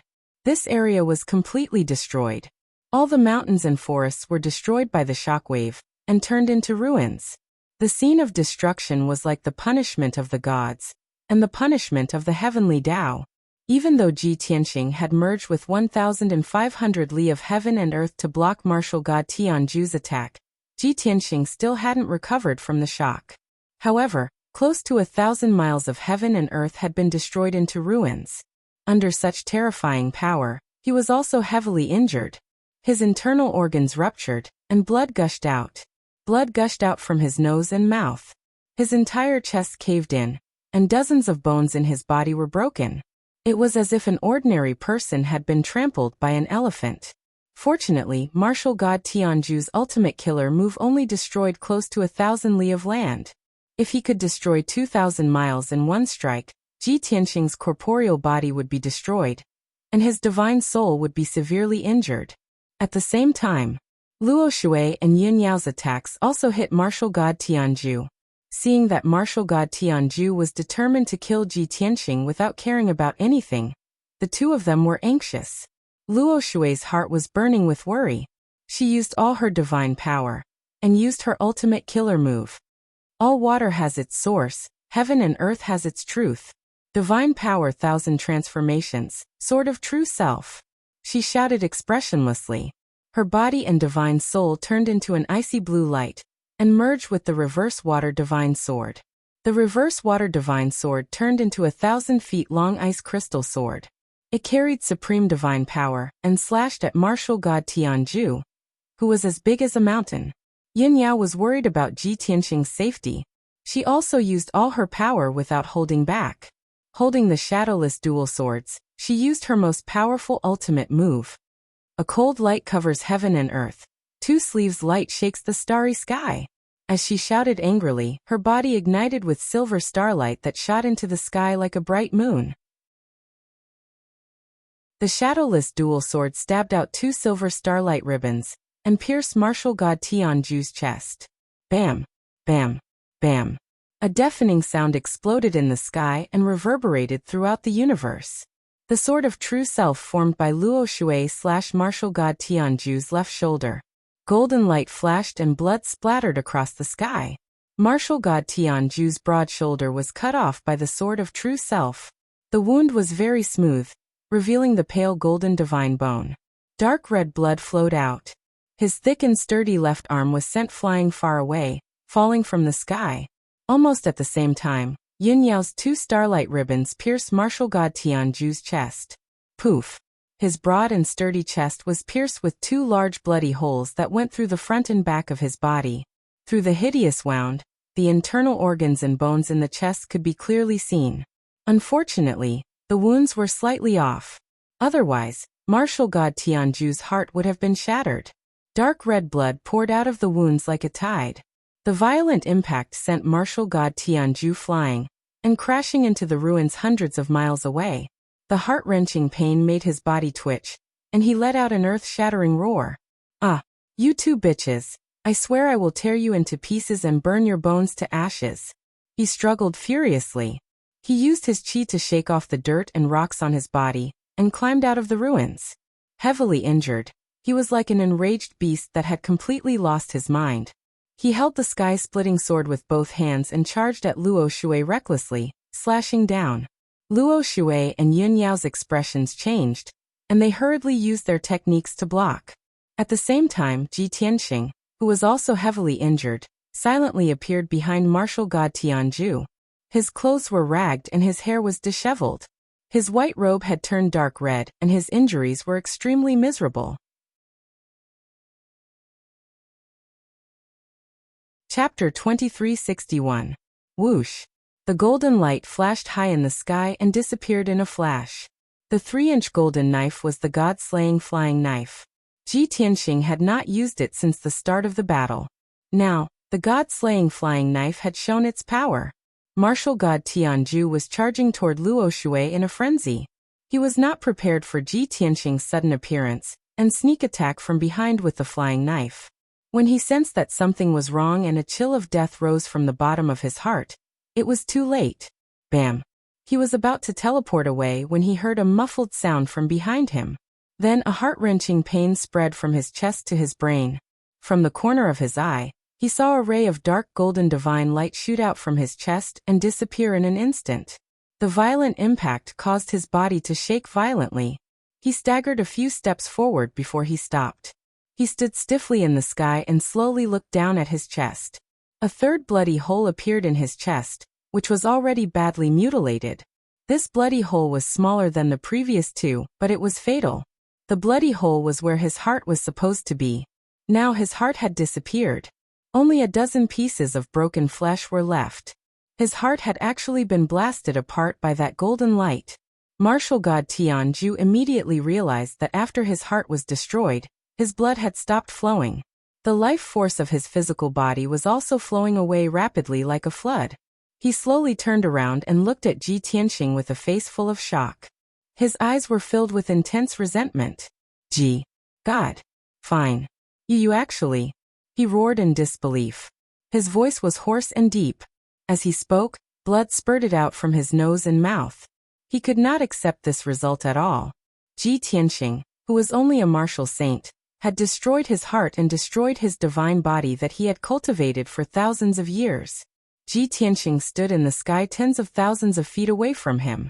He looked at him expressionlessly and said indifferently, "You say your last words."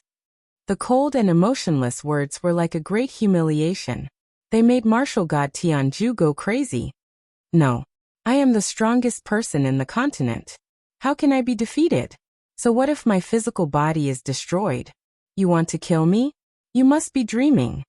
Martial god Tianju roared hysterically. His body was engulfed in golden flames that soared into the sky. He crazily waved his left palm, shooting out a gold and silver light that blotted out the sky, blasting towards Ji Tianxing. He brandished the heaven-splitting greatsword with his right hand, and recklessly slashed out hundreds of sword lights towards Yin Yao and Luo Shui.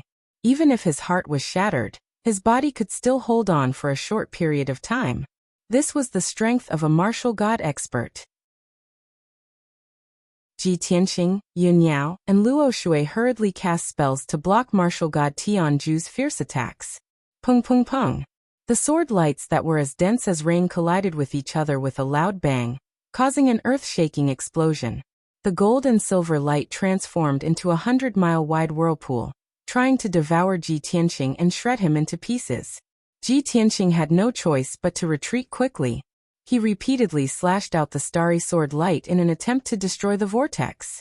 Taking advantage of the opportunity, martial god Tianjua executed a secret technique to break open the sky before him. Swoosh! A 1,000-foot-long gap appeared in the sky, connecting to the alternate dimension. I will return the pain I suffered today 100-fold sooner or later. Martial god Tianjua's eyes were bloodshot. He glared viciously at Ji Tianxing and Luo Shui as he said those words. Then, he stepped into the gap without hesitation and disappeared in a flash. After a breath's time, Luo Shui and Yin Yao destroyed the sword lights in the sky and rushed over as fast as lightning.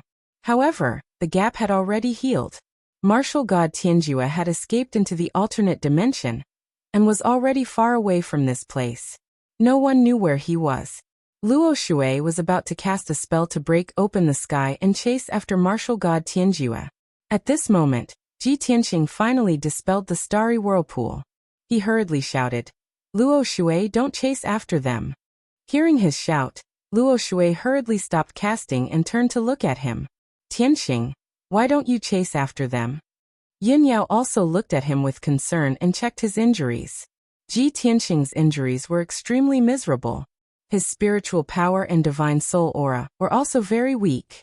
He had relied on his strong willpower to hold on until now and release the god-slaying flying dagger. Now, martial god Tianjua had escaped with serious injuries. He relaxed his mind and could no longer hold on. His body was on the verge of collapse and his consciousness became blurry. "Tianxing!" Yin Yao let out a worried cry. Her figure flashed and teleported to his side. She hurriedly hugged him. Luo Shui also flew over and released a wisp of divine sense to envelop him and check his injuries. A moment later, Luo Shui furrowed her brows and her eyes became very serious. His injuries are so serious. Not only was his physical body almost destroyed, but his divine soul was also almost destroyed. Hearing her say this, Yin Yao's heart burned with worry, and she was extremely anxious. "Divine Master, let's quickly return to the Pillar of Heaven's mountains and think of a way to save Tianxing, shall we?" Luo Shui nodded solemnly and hurriedly flew back to the Pillar of Heaven's mountains with Yin Yao. 100 breaths later, Luo Shui and Yin Yao returned to the Pillar of Heaven's mountains together. Yin Yao carried the unconscious Ji Tianqing in her arms. On the dojo at the peak of the mountain, thousands of disciples were meditating and recuperating from their injuries. Everyone looked very haggard and anxious. Their hearts were in their throats. When they saw Luo Shui and Yin Yao return, everyone heaved a sigh of relief and smiled with relief. Even though the two of them had suffered heavy injuries and looked very miserable, Lin Mingya could not help but laugh. Their safe return proved that they had defeated martial god Tianjue. The Pillar of Heaven's mountains had survived the calamity and was temporarily safe. However, when everyone saw the unconscious Ji Tianqing, they became anxious again. Swoosh, swoosh, swoosh.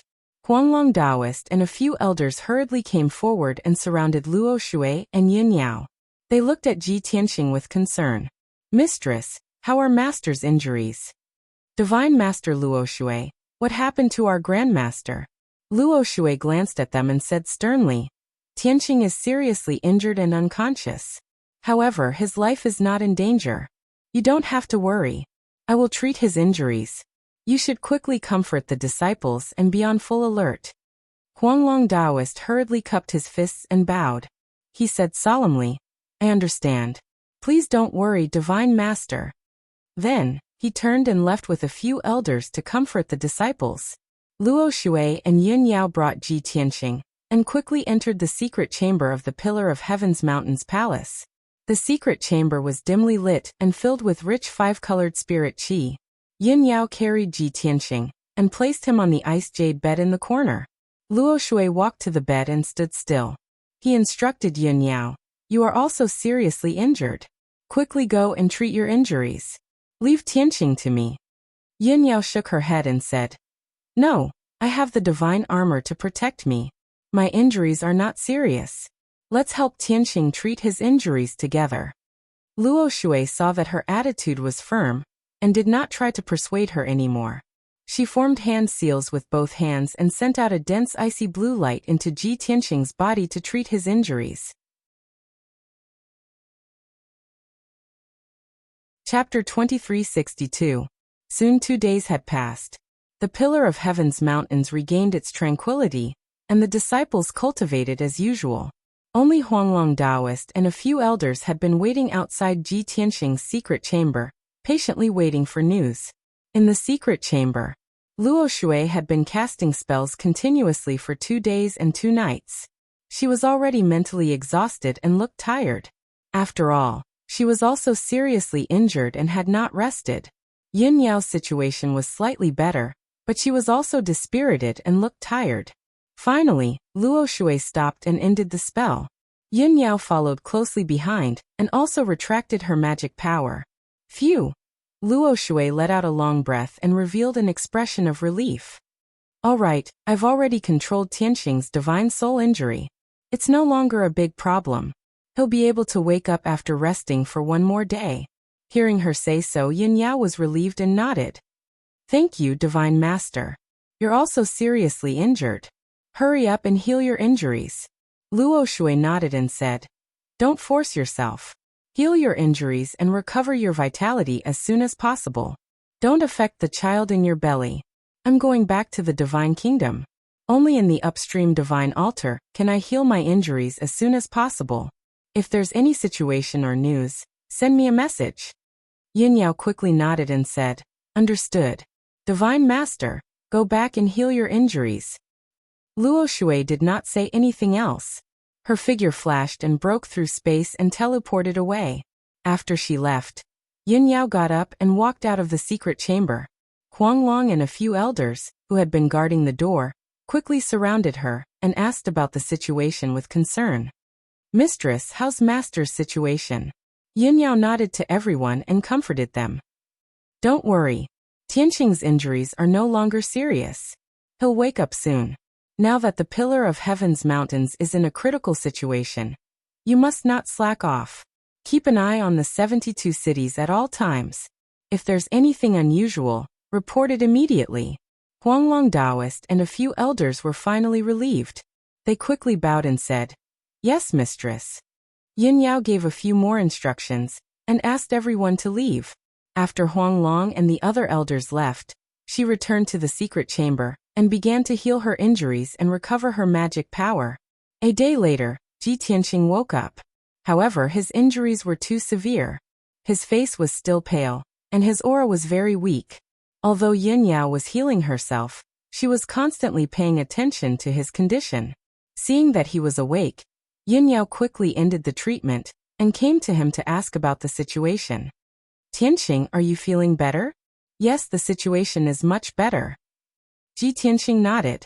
He slowly sat up and asked, "Yao Yao, how are your injuries?" Yin Yao shook her head and comforted him. "I have the mystic armor to protect me. I'm only slightly injured. It's nothing serious." Ji Tianxing was relieved.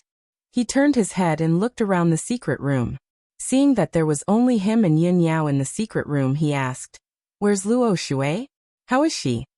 Yin Yao explained patiently. "The Divine Master is also severely injured. However, she endured her injuries and healed you for 2 days and 2 nights. She left yesterday evening and returned to the Luo Shui Divine Nation to heal." Ji Tianxing nodded to show that he understood. He then asked, "How's the situation at Tianzhu Mountain? Is there any movement at the 72 cities?" Yin Yao comforted him gently. "Don't worry about these things. I've already instructed Huanglong to keep an eye on the 72 cities. If there's any news, they'll report it. The most important thing now is to heal your injuries and recover your strength as soon as possible." Ji Tianxing obviously knew this. He said with a worried expression, "I took a full blow from martial god Tianzhu. It's lucky that my body wasn't destroyed. With such severe injuries, I'll need at least 2 to 3 years to fully recover. However, the situation is critical now. How can we have so much time?"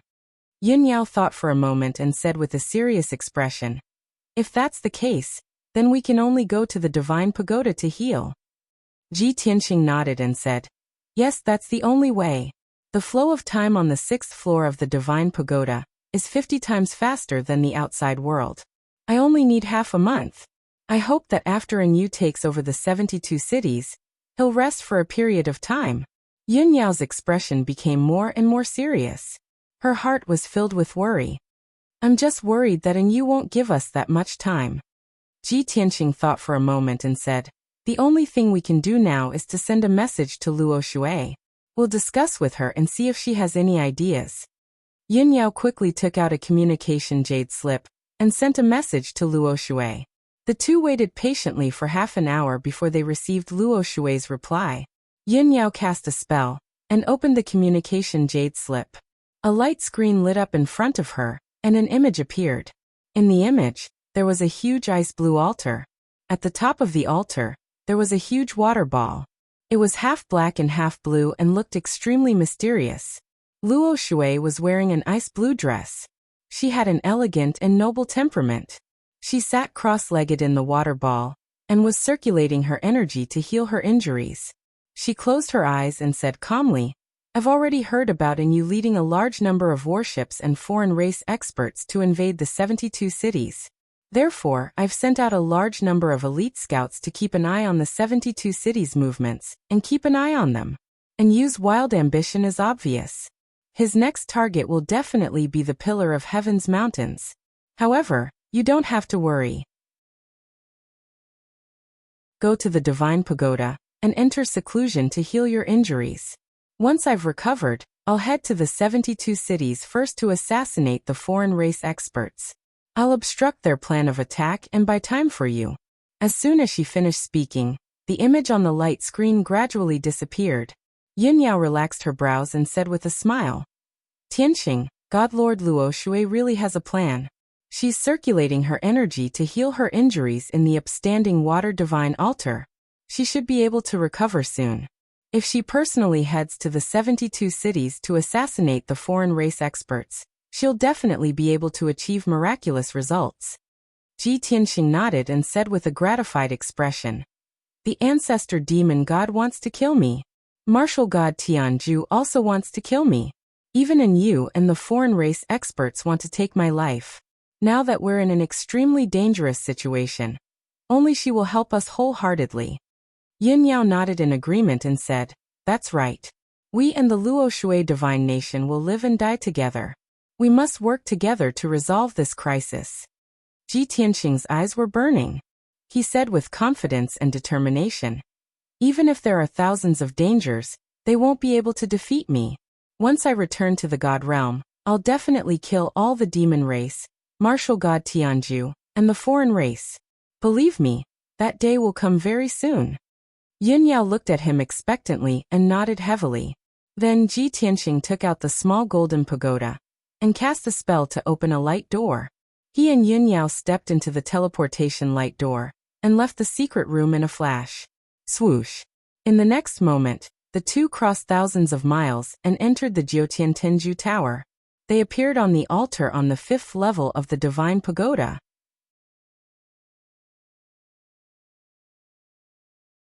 Chapter 2363. The dimly lit 6th floor was completely silent. There were only a few rays of distorted 5-colored light in the depths of the darkness. Ji Tianxing and Yin Yao moved forward in the darkness and could feel the difference in the flow of time.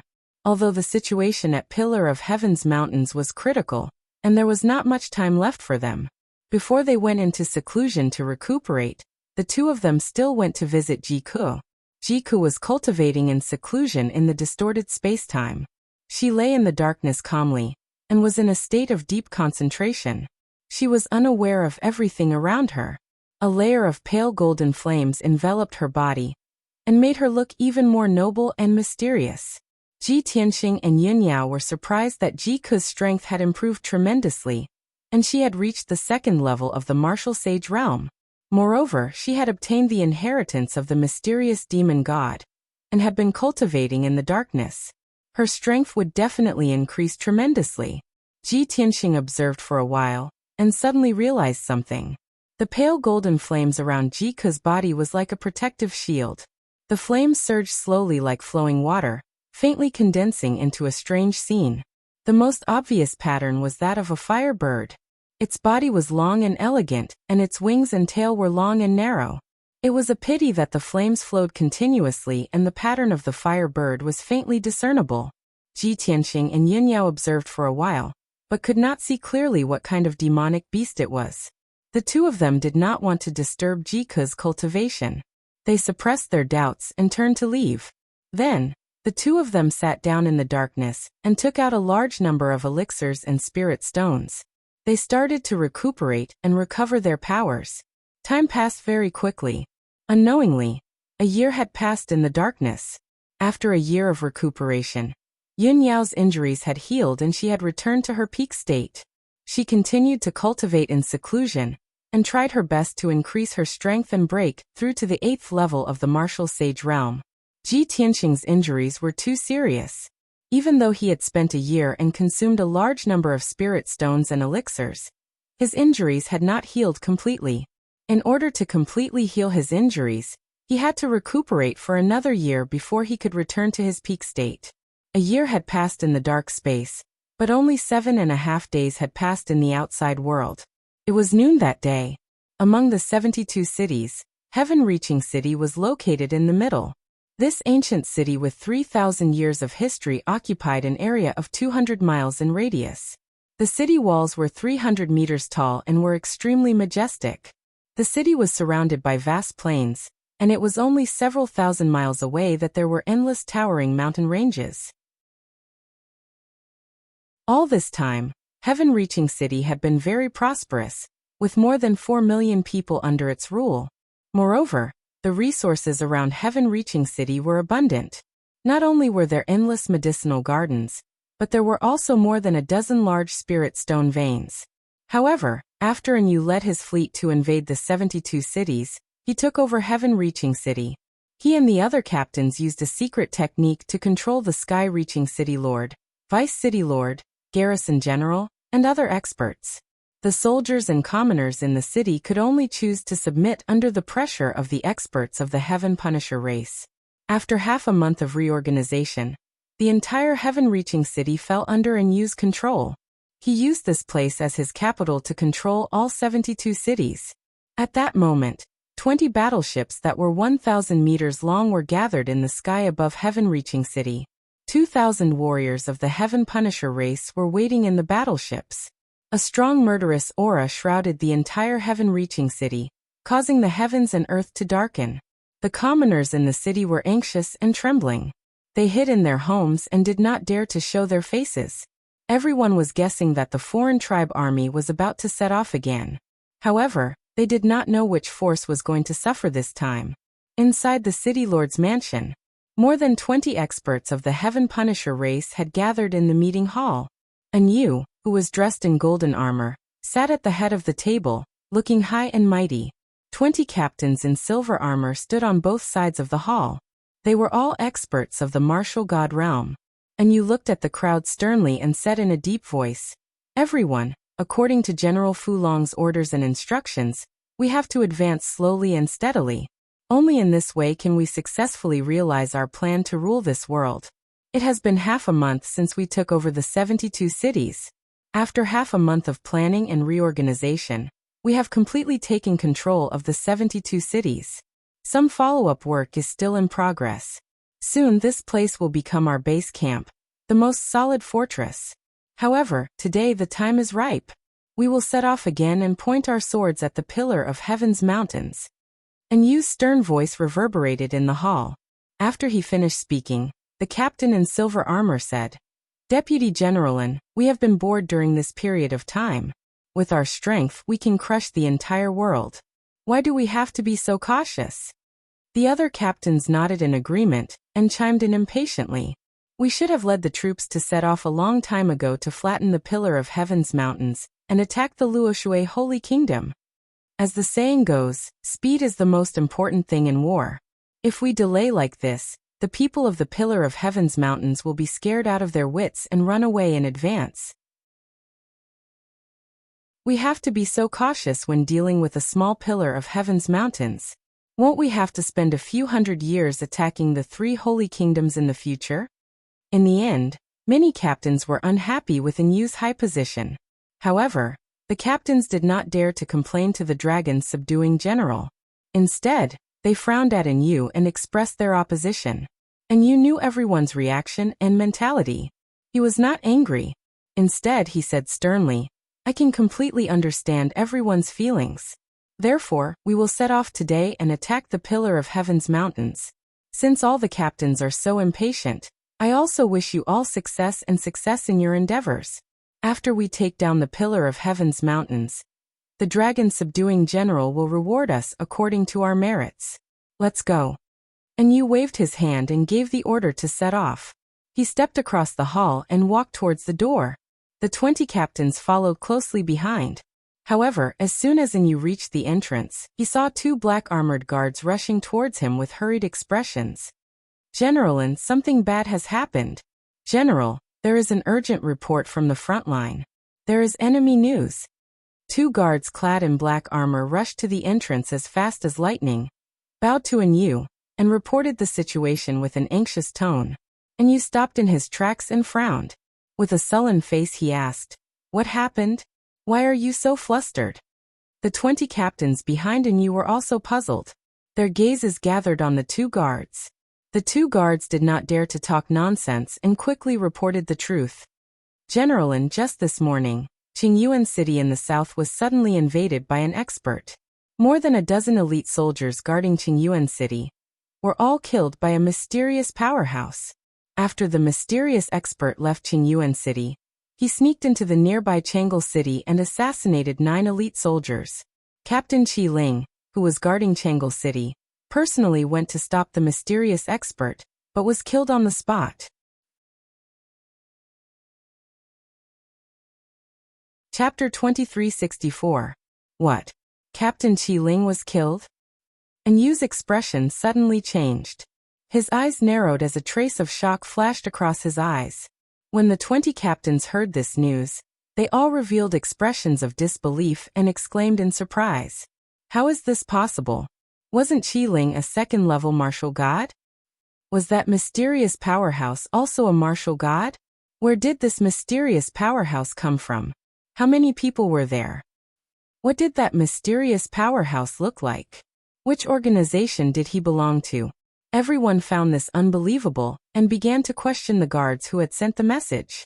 The two guards who had sent the message were startled and shook their heads at the same time. According to the report from Chang'e City's guards, the mysterious powerhouse and Captain Qi Ling were fighting outside the city. The shockwaves from their battle were too terrifying, and no one was able to get within 500 kilometers. Aside from Captain Qi Ling, no one knows how many powerhouses there were, whether they were male or female, or which organization they came from.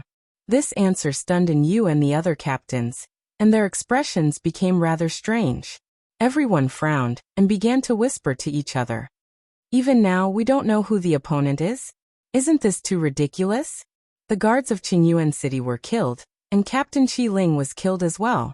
But we don't even know if the enemy is male or female. Aren't there very few powerhouses in Shenwu continent, and there are only 3 martial gods?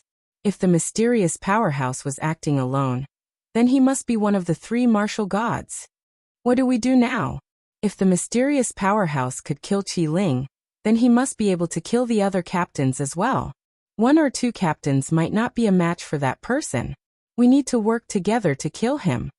The 20 captains expressed their own opinions, and they were all trying to guess the identity of the mysterious powerhouse and discussing countermeasures. And Yu's expression became increasingly ugly, and he frowned in thought for a moment before speaking in a dignified tone. It seems that some people don't want us to take Tianzhu Peak so easily. However, this is a disgrace to our race, and it is also a huge threat. For now we can only temporarily give up on attacking Tianzhu Peak, and take care of the mysterious powerhouse first. Otherwise, if this person were to wander between the various cities, he would very likely cause even greater casualties to us. Hearing this, the 9 captains nodded in agreement. However, 7 of them shook their heads in disagreement. There were still 4 people who maintained a neutral attitude and remained silent. What mysterious expert? He's just a martial god. Why are you so scared? How can we stop our attack plan because of a mysterious expert? Even if that mysterious expert is very strong, we don't have to mobilize so many people, do we? In my opinion, we should send a few captains to surround that person and kill him. The remaining captains should continue to attack Pillar of Heaven's mountains. The few captains who were against the idea all suggested to Yu. Yu was unhappy. He looked at them coldly and said in a deep voice, "Well, since you're so confident, I'll give you a chance to prove yourself. The 7 of you should join hands and take the battleship and the men to encircle that mysterious expert. As long as you guys can successfully complete the mission, I will definitely request for you guys to be rewarded heavily by General Dragon subduing."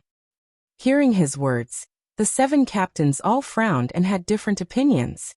Deputy General Yu, what is the meaning of this? Are you testing us on purpose? Deputy General are you trying to provoke us?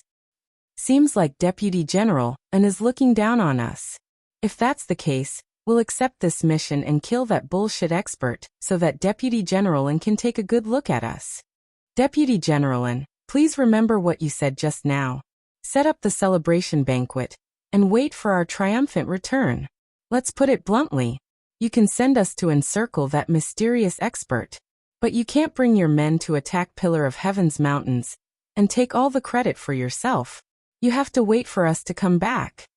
The 7 captains were unhappy with Yu, so they accepted the mission unyieldingly. In order to prevent Yu from cheating them, they asked Yu and the rest of the captains to wait in heaven-reaching city. Yu was enraged by the attitude of the captains.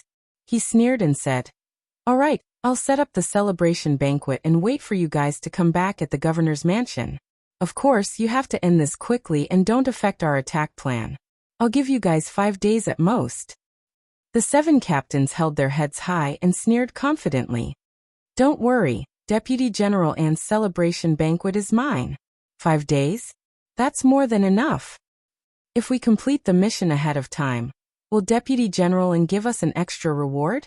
Yu pretended that he did not hear the last sentence and said, "Time is of the essence. You guys should depart now." The 7 captains did not say anything else. They saluted, and Yu and the rest of the captains turned around and stepped into the sky. Swoosh, swoosh, swoosh. In the blink of an eye, they flew into their respective battleships. Then, the 7 battleships sailed out from the fleet and flew towards the south. Soon they disappeared into the horizon. And Yu and the rest of the captains turned around and returned to the meeting hall. The atmosphere was a little tense. The captains were talking to each other through voice transmission. One of the captains with a beard wanted to curry favor with Yu. He asked, "Generalin, those 7 guys are obviously unhappy with you. Why do you still want to help them?" "Help them? Why do you say that?" And Yu raised an eyebrow and asked in confusion. The bearded captain frowned and said, "You sent them to kill the mysterious elite. After they complete the mission, you still want to reward them. Isn't that helping them?" And Yu's lips curled into a sneer as he said in a playful tone, "I know more about the 5 elements world than you do. Do you think this mission is that easy to complete? They don't know how high the sky is, and they still want to enjoy the celebration banquet? I don't want them to come back like stray dogs." The bearded captain was even more confused. He asked, "If the Einherjar in this world is really that powerful, why did you send them to kill the mysterious elite? If they fail and are killed by the mysterious elite, won't we lose our men and our plan to conquer this world?" And Yu smirked. "So what? Even if those captains are killed, they are sacrificed in the line of duty. They can only blame themselves for not being as strong as the enemy. I've done a great job and I'm promoted to deputy general. Many of the captains are jealous and dissatisfied. They have been living a smooth life. They are very confident and arrogant. If they don't suffer some setbacks and learn their lesson, how will they listen to my orders obediently?" The bearded captain suddenly came to a realization. His face was full of admiration. He smiled and said, "I see." Chapter 2365. Late at night. There were no stars in the night sky, and it was as dark as ink. In the southern region of the 72 cities, there was a city called Luhi City. The entire city was silent, deep in slumber under the curtain of night. There were more than 1 million citizens in the city. Most of them were from the human tribe, and a small number of them were from the demon tribe. However, the city was now under the control of the Heaven Punisher tribe. Not only was there a martial god realm captain in the city governor's mansion, but there were also 18 warriors from the Heaven Punisher tribe in the city. Even though it was late at night, there were still more than 10 patrols in the city. The city guards on the surrounding city walls were also on high alert as they rested their spears on their heads. However, the defense was completely useless against a martial god realm expert. In a secret room filled with spiritual chi and cultivation resources, deep in the city governor's mansion, 2 warriors from the Heaven Punisher tribe in black armor were checking the mountain of resources and putting them into their interspatial rings. These were the treasures and resources that they had obtained after taking over Luhi City. Suddenly, a beam of icy blue light silently shone in the corner of the secret room. Swoosh! 2 beams of bone-chilling sword radiance instantly pierced through the darkness and aimed at the chests of the 2 warriors in black armor. The 2 of them were caught off guard, and before they realized anything was wrong, the sword radiance pierced through the scales on their chests. Bam! Bam! With a muffled sound, the armor worn by the 2 men was pierced, and the scales on their chests were shattered. Before the 2 of them could even scream, they fell to the ground and died. Then, an icy blue figure walked out from the darkness in the corner of the secret room. This slim and graceful figure was wearing an ice blue dress. Her face was beautiful, and her temperament was noble and cold. She glanced at the corpses on the ground and threw out a ball of icy blue flame, burning the 2 corpses to ashes. Without a doubt, she was martial god Luoxue. She had fought with the Heaven Punisher tribe before and knew their weakness. Thus, when she assassinated the martial sages in black armor, she killed them with 1 strike. After taking care of the 2 corpses, she waved her sleeve and put the mountain of cultivation resources into her interspatial ring. Although she was the ruler of the Holy Kingdom and was rich, she did not care about these resources. However, she was unwilling to let those resources fall into the hands of the Heaven Punisher race and strengthen them. In just 2 breaths' time, She had emptied all the resources and treasures. Her figure immediately became transparent and disappeared from the secret room. Not long after, she appeared in another room 1,000 feet away. In this room, there was a black armored guard who was cultivating. Luo Shui hid in the dark, shooting out an icy blue sword chi with a flick of his finger, instantly killing the black armored guard. Next, she teleported to another room and assassinated 2 black armored warriors without making a sound. As time passed, she appeared and disappeared like a ghost in the city lord's manor, coming and going without a trace.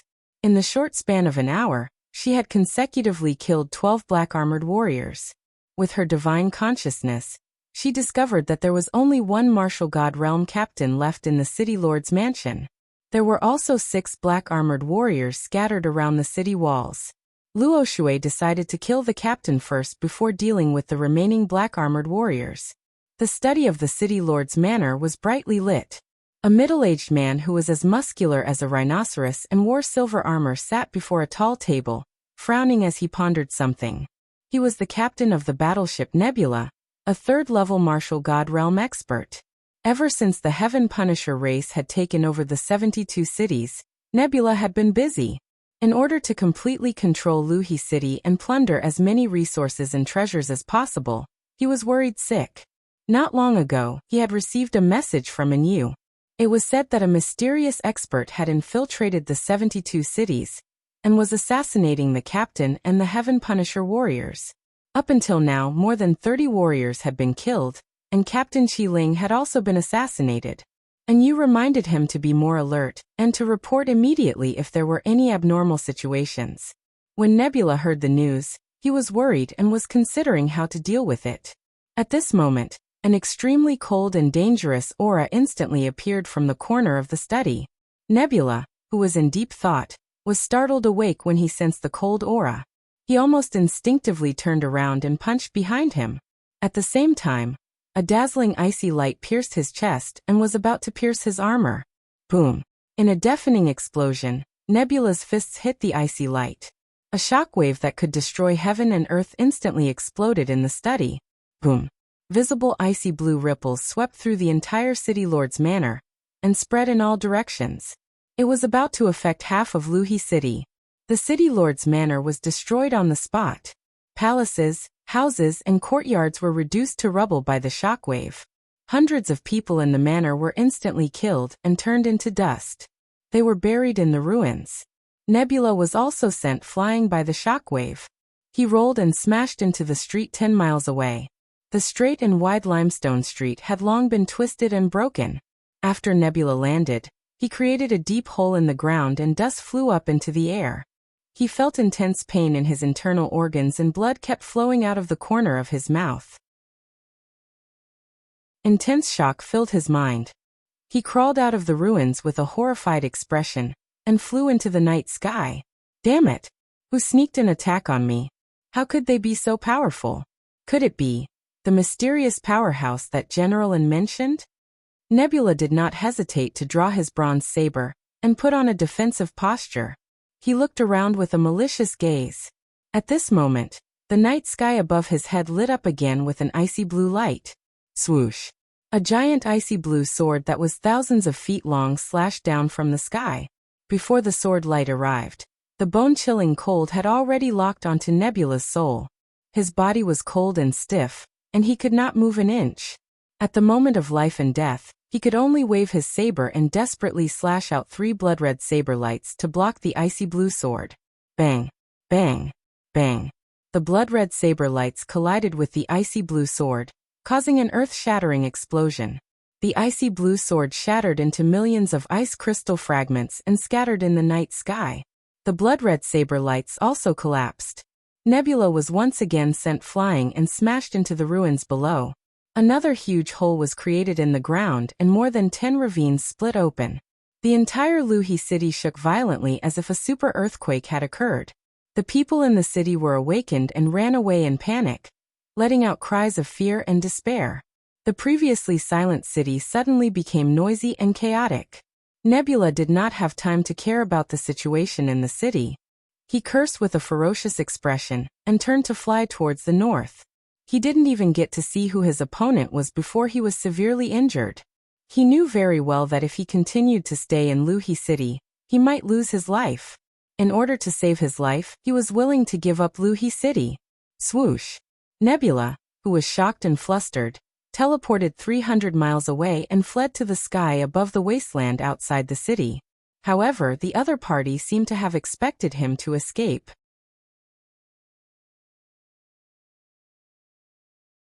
Chapter 2366. Pung Pung Pung. Xingyun couldn't dodge in time, and was struck by the three sword rays. A loud explosion shook the sky, causing the night sky to tremble violently. An icy blue shockwave visible to the naked eye spread out like a ripple, sweeping across an area of 800 kilometers. Xingyun was sent flying, and the silver armor he was wearing completely shattered, scattering into the night sky. His right arm and hind leg had been cut off, and blood was gushing out. After flying dozens of miles in the night sky, he crashed heavily into the wilderness outside the city. A deep crater was smashed into the ground, and mud flew up into the air. At this moment, a figure appeared in the sky where he had been standing. The slim figure in ice blue looked down at him from above, her beautiful face filled with cold, murderous intent. Nebula looked up at the night sky, and only then did he see the enemy's appearance clearly. It was actually a peerlessly beautiful woman in a blue dress. Xingyun was stunned for a moment, then he was immediately awakened by the sharp pain all over his body. He quickly turned around and fled towards the north. His fighting spirit was crushed, and he didn't want to stay even a moment longer. He only wanted to leave this place as soon as possible and get away from that terrifying goddess of death. However, he was already heavily injured and his strength was extremely weak. Shwa. He cast a spell to break open the night sky, and was about to teleport away. However, the woman in the blue dress chased after him. She appeared behind him out of thin air, about 10 miles away. She raised her left fist expressionlessly, and a ball of dazzling white light shot through the air. Boom! With a loud explosion, the spatial crack that Xingyun had created was shattered on the spot. The berserk impact force blasted Xingyun back 10,000 feet away, vomiting blood repeatedly from his mouth. At the same time, the woman in blue brandished her divine sword and slashed out more than 300 times in an instant. Swish! Swish! The overwhelming icy blue sword light formed a mysterious and profound sword formation that enveloped the nebula. Xingyun was horrified. His eyes were filled with grief, anger, and despair. In the next instant, the sword formation erupted with destructive power. Hundreds of sharp sword lights crisscrossed and pierced through the nebula. The only thing that could be heard was the continuous explosion of the muffled sounds that reverberated in the night sky. Xingyun was cut and chopped by the sword light ceaselessly. Blood gushed out from his body, and countless pieces of flesh and bones flew out. After a full 10 breaths of time, his physical body was minced into pieces by the sword formation, and was completely destroyed. The Heaven Punishers were different from the humans of the Five Elements world. Once their physical bodies were destroyed, they would be completely dead. There would be no continuation of their souls. A moment later, the icy blue sword formation that covered a radius of 10,000 feet gradually dissipated. Pieces of flesh and blood rained down from the sky, mixed with a spatial ring. The woman in the blue dress walked over and waved her sleeve. She grabbed the ring and put it away. Then she turned around and flew back to Luhi City. From the beginning to the end, only Xingyun saw her real face, but it was useless. The citizens of Luhi City still did not know what had happened, and were still in chaos. Clamorous shouts and screams reverberated throughout the city. Countless civilians and martial practitioners fled in panic. Under the control of the 6 black armored guards, the city guards guarding the city suppressed the fleeing citizens and stabilized the situation in the city. However, after the woman in a blue dress returned to Luhi City, she merely used an eighth of an hour to kill the 6 guards that were scattered throughout the city. The experts of the Heaven Punisher clan who had stayed behind to guard Luhi City had all died. The city lords, deputy city lords, guards, and nobles who were controlled by the Heaven Punishers became puppets with their strings cut. They no longer gave orders. They stayed in their own residences and waited quietly. No matter how chaotic the situation in the city was, they were indifferent. After all, they were controlled by the Heaven Punisher's secret technique. Without the orders of the Heaven Punishers, they would not do anything. 2 hours later, the chaotic and noisy Luhi city gradually quieted down. The citizens who were filled with fear and worry gradually calmed down when they saw that there was nothing unusual inside or outside the city. There were no signs of fighting either. A night passed. When a new day arrived and the sun rose, everything returned to normal. However, at this moment, 7 black warships that were 10,000 feet long sped over from afar. The 7 warships stopped above Luhi city and hovered high in the sky, blocking the warm sunlight. The hearts of the citizens in the city, which had just settled down, immediately rose to their throats. Everyone hid in their residences and did not dare to show their faces. They were afraid that they would anger the foreign race experts and be killed. Swoosh, swoosh, swoosh. The doors of the 7 warships opened. 7 captains in silver armor flew out along with dozens of soldiers in black armor. These 7 captains had been ordered to surround and kill the mysterious expert. Just last night, they had received news that Luhi city had been ambushed by a mysterious expert and had rushed over to check the situation. Unfortunately, they were a step too late. The dozens of soldiers in black armor rushed to the city lord's mansion and the surrounding city walls to check the situation. The 7 captains gathered in the sky above the city. They observed the situation in the city as they discussed. The captain in the lead was the oldest. He was an old man with a head full of white hair. He frowned as he looked at the devastated Luhi city. His weathered face was as cold as ice. It looks like we're too late. The other captains were full of indignation as they cursed bitterly. Despicable bastard, how could he escape so quickly? Don't let us catch him. Otherwise, we'll cut him into pieces and chop him into mincemeat. The city lord's mansion has been destroyed. The entire city is filled with cracks and ruins. It looks like it was done by a martial god. I wonder if anyone witnessed the battle and saw the appearance of the mysterious expert? Everyone calm down. Let's wait for the scouts to check the situation first.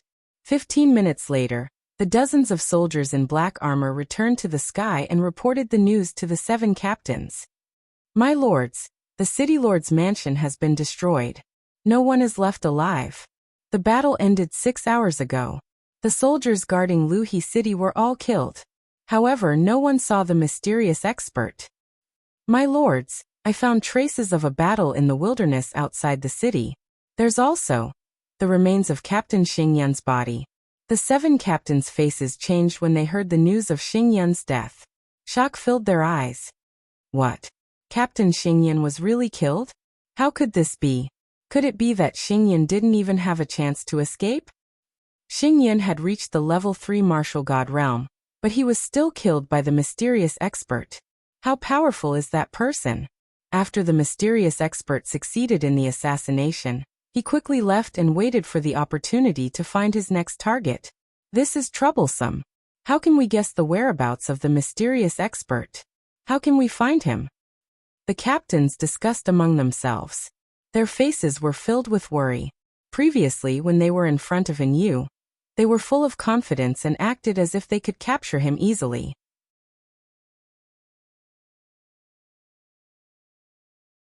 Chapter 2367. 2 hours later, the 7 captains checked the inside and outside of Luha city. They even rushed to the wasteland outside the city to collect the remains of Xingyun's body. After that, a 3rd-level martial god realm captain cast a spell on the ruins of the city governor's mansion. He cast the ultimate skill of the Heaven Punisher clan, the Tracing Divine skill. This secret skill could use the remaining aura of the heavens and earth to restore what had happened not long ago according to the current scene. Even though this divine art was very profound and the captain had yet to fully grasp it, he was still able to do so. With his strength, he could only restore what had happened in one day. But this was enough. He stood in the ruins with a solemn expression and waved his hands to cast a mysterious spell, releasing thousands of wisps of blood-red light. Endless blood-red light scattered between heaven and earth, covering the ruins of the city governor's mansion.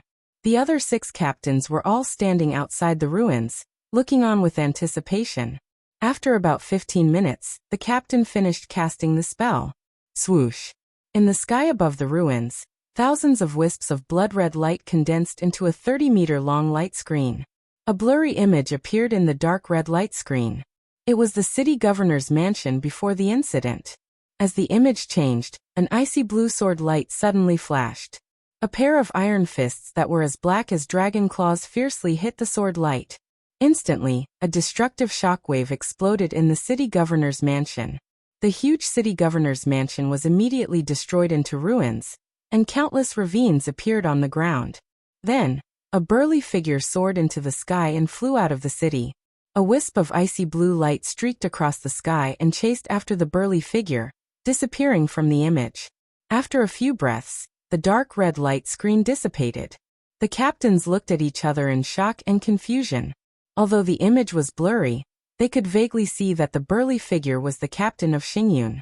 As for the icy blue light, it should be the mysterious expert who had assassinated Xingyun. From the image, the mysterious expert suddenly assassinated Xingyun and destroyed the city governor's mansion with one move. That's right. The mysterious expert only used one move to severely injure the captain of Xingyun and forced him to flee. However, Captain Xingyun was killed outside the city after escaping for only a few hundred miles. Even with Xingyun's strength, he could only escape a few hundred miles away. You can imagine how terrifying that mysterious expert's strength is. I dare to confirm that the mysterious expert's ability is absolutely at 5th stage realm and above, or possibly even at 7th stage realm. It's a pity that I still can't see the appearance of the mysterious expert clearly. I can only see a ray of blue light. Everyone thought that they would be able to find some clues using the tracing divine spell. But in the end, there was still no progress. The leading white-haired elder said with a grave expression, "Everyone, the mysterious expert is very strong. Furthermore, he appears and disappears unpredictably. He is very difficult to deal with. We must brace ourselves and do our best to deal with this. Only by successfully completing the mission would he be able to hold his head high. Otherwise, and you will laugh at us." Everyone nodded to show that they understood. Their expressions and eyes were also very serious. "Don't worry, Captain Bai Yun. Since we dared to accept this mission, we are confident that we can complete it. Even if we have to pay a high price, we have to complete it successfully. We can't letting you look down on us. It's only now that I understand that in you that fellow is really sinister. No wonder he intentionally provoked us. Captain Bai Yin, make a decision. How should we deal with this?" Captain Bai Yin was the leading white-haired elder. He muttered to himself for a moment and spoke out in a low voice. "Everyone has seen it. There should only be one mysterious expert. This person is always alone and mysterious. He is extremely difficult to deal with. But this person's actions are traceable. Earlier he had sneak attacked Qingyuan City and Chang'an City. Last night he sneaked an attack on Luhe City. These three cities are not far apart from each other, and the order is from south to north. So the mysterious expert's next target should be one of the nearby cities." Captain Bai Yun's analysis was clear and logical. The other few captains nodded their heads continuously, expressing their agreement and conviction. Captain Bai Yun continued, "This seat has seen the map. There are two cities nearest to Luhe City. They are Giant Spirit City in the north and Chao Mountain City in the northwest. Tonight, these two cities might be attacked. So we can only split into two and rush to these two cities as quickly as possible to wait." Hearing what he said, the eyes of the captains lit up with anticipation. Yes, Captain Bai Yun's method is feasible. Not just that, we need to send a message to the guards of these two cities and have them cooperate with us. Once we discover the mysterious expert has invaded, we need to find a way to delay the mysterious expert. Also, we need to use the blood shadow crystal to record the appearance of the mysterious expert. The mysterious expert is very strong. If we split into two, I fear it will be difficult to kill him. Once we discover this person's whereabouts, we need to keep in contact and complete the encirclement as quickly as possible. The captains brainstormed and put forward different suggestions. Soon the plan was perfected. Seeing everyone agree, Captain Bai Yun did not waste words and said decisively, Shuangyu, Lingyuan and Chongling. You three will follow this seat. We will immediately rush to Giant Spirit City in the north. The mysterious expert may attack there. The remaining 3 captains, you will rush to Chao Mountain City. If there is a situation, immediately send a message. None of the captains objected, and the matter was settled. Then, everyone returned to their respective warships and left quickly. White Cloud, Shuangyu, Lingyuan and Chongling's 4 warships quickly rushed to Giant Spirit City in the north. The other 3 warships rushed to Chao Mountain City as fast as lightning. Giant Spirit City was very close to Luha City, only 60,000 miles away. The warships were very fast and reached the vicinity of Giant Spirit City in just 4 hours. In order to keep it a secret, the 4 warships stopped a few hundred miles away from the city. The 4 captains walked out of the warships and cast spells to shrink the warships 10,000 times. They turned into pitch-black swords and carried them on their backs. Then they used an invisibility spell and sneaked into Giant Spirit City. There were only 20 martial Sage Realm warriors in black armor guarding Giant Spiritual City. There were no martial God Realm captains guarding the city. After the 4 entered Giant Spirit City, they did not disturb the black-armored warriors guarding the city. They spread out and hid near the surrounding city walls, waiting patiently. A short while later, the other 3 captains sent a message saying they had arrived at Chao Mountain City. Also, the 3 captains put away their warships and quietly entered the city master's mansion to hide. There was a martial god realm captain in Chao Mountain City, who was temporarily the city master. He had 15 black-armored warriors under his command. The 3 captains met up with him and hid in the city master's mansion, waiting for the mysterious expert to walk into the trap. When the 2 groups finished their ambush, it was already evening.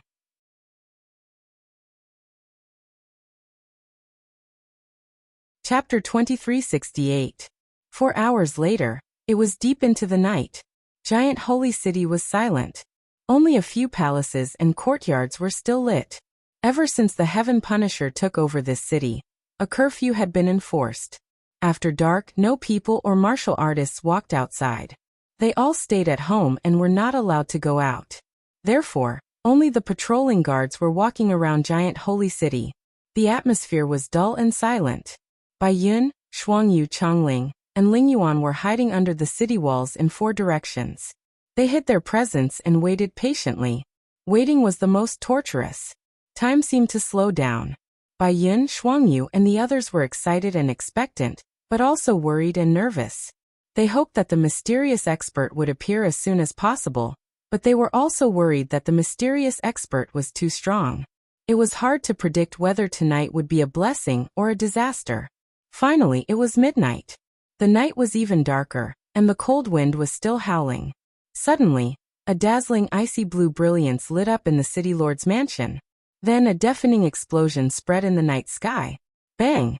With that muffled explosion, an icy blue shock wave swept through the entire city lord's residence. Several majestic palaces, dozens of courtyards, and pavilions were immediately blasted into ruins. Debris and dust flew into the sky. This sudden turn of events shocked Bai Yun, Shuangyu, and the other 3. Their eyes shone brightly. The mysterious expert really came. Humph, that guy really walked into the trap. We finally caught him. Damn it.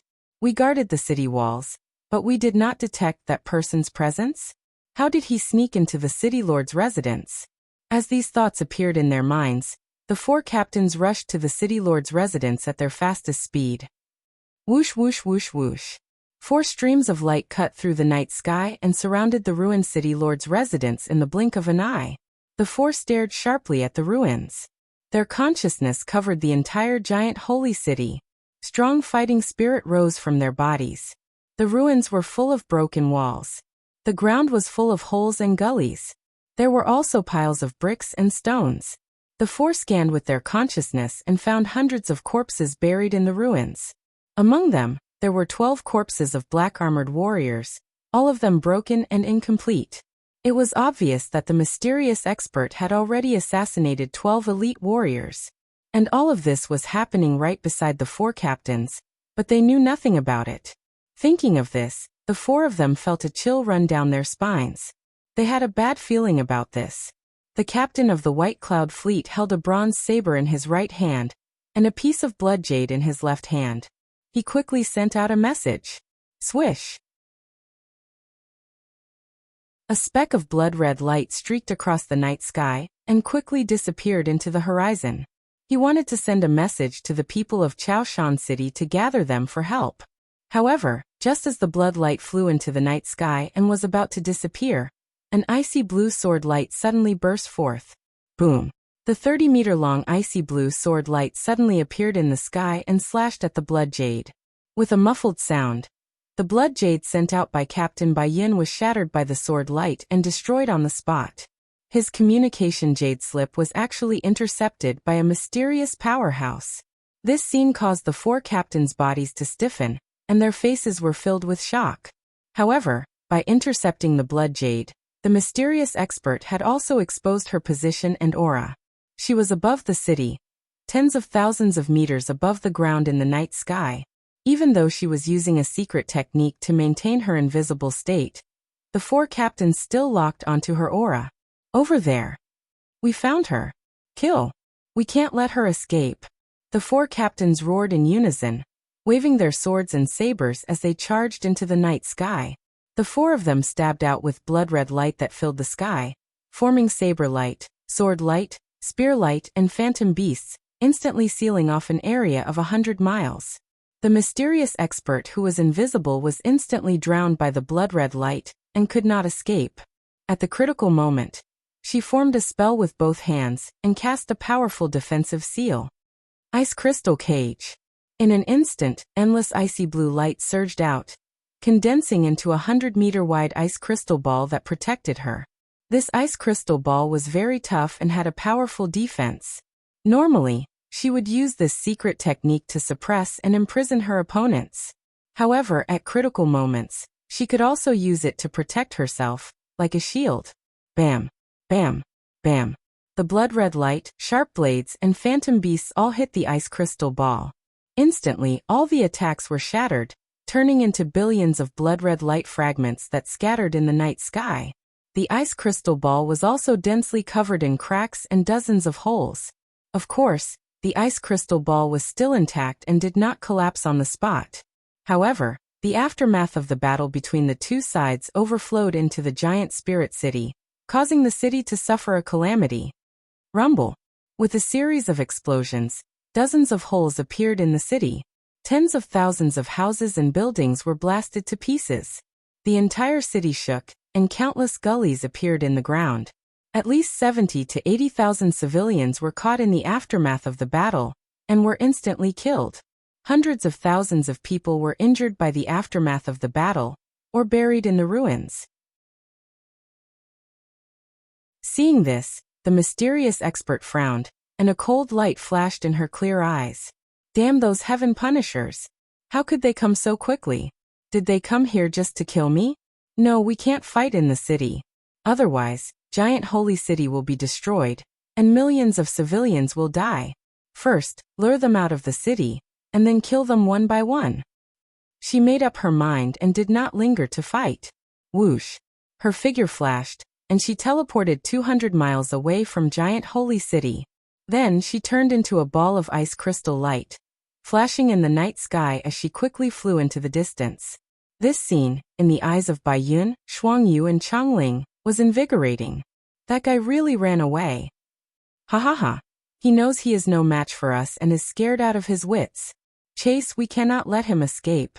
Tonight is the day he dies. We will finish the mission soon.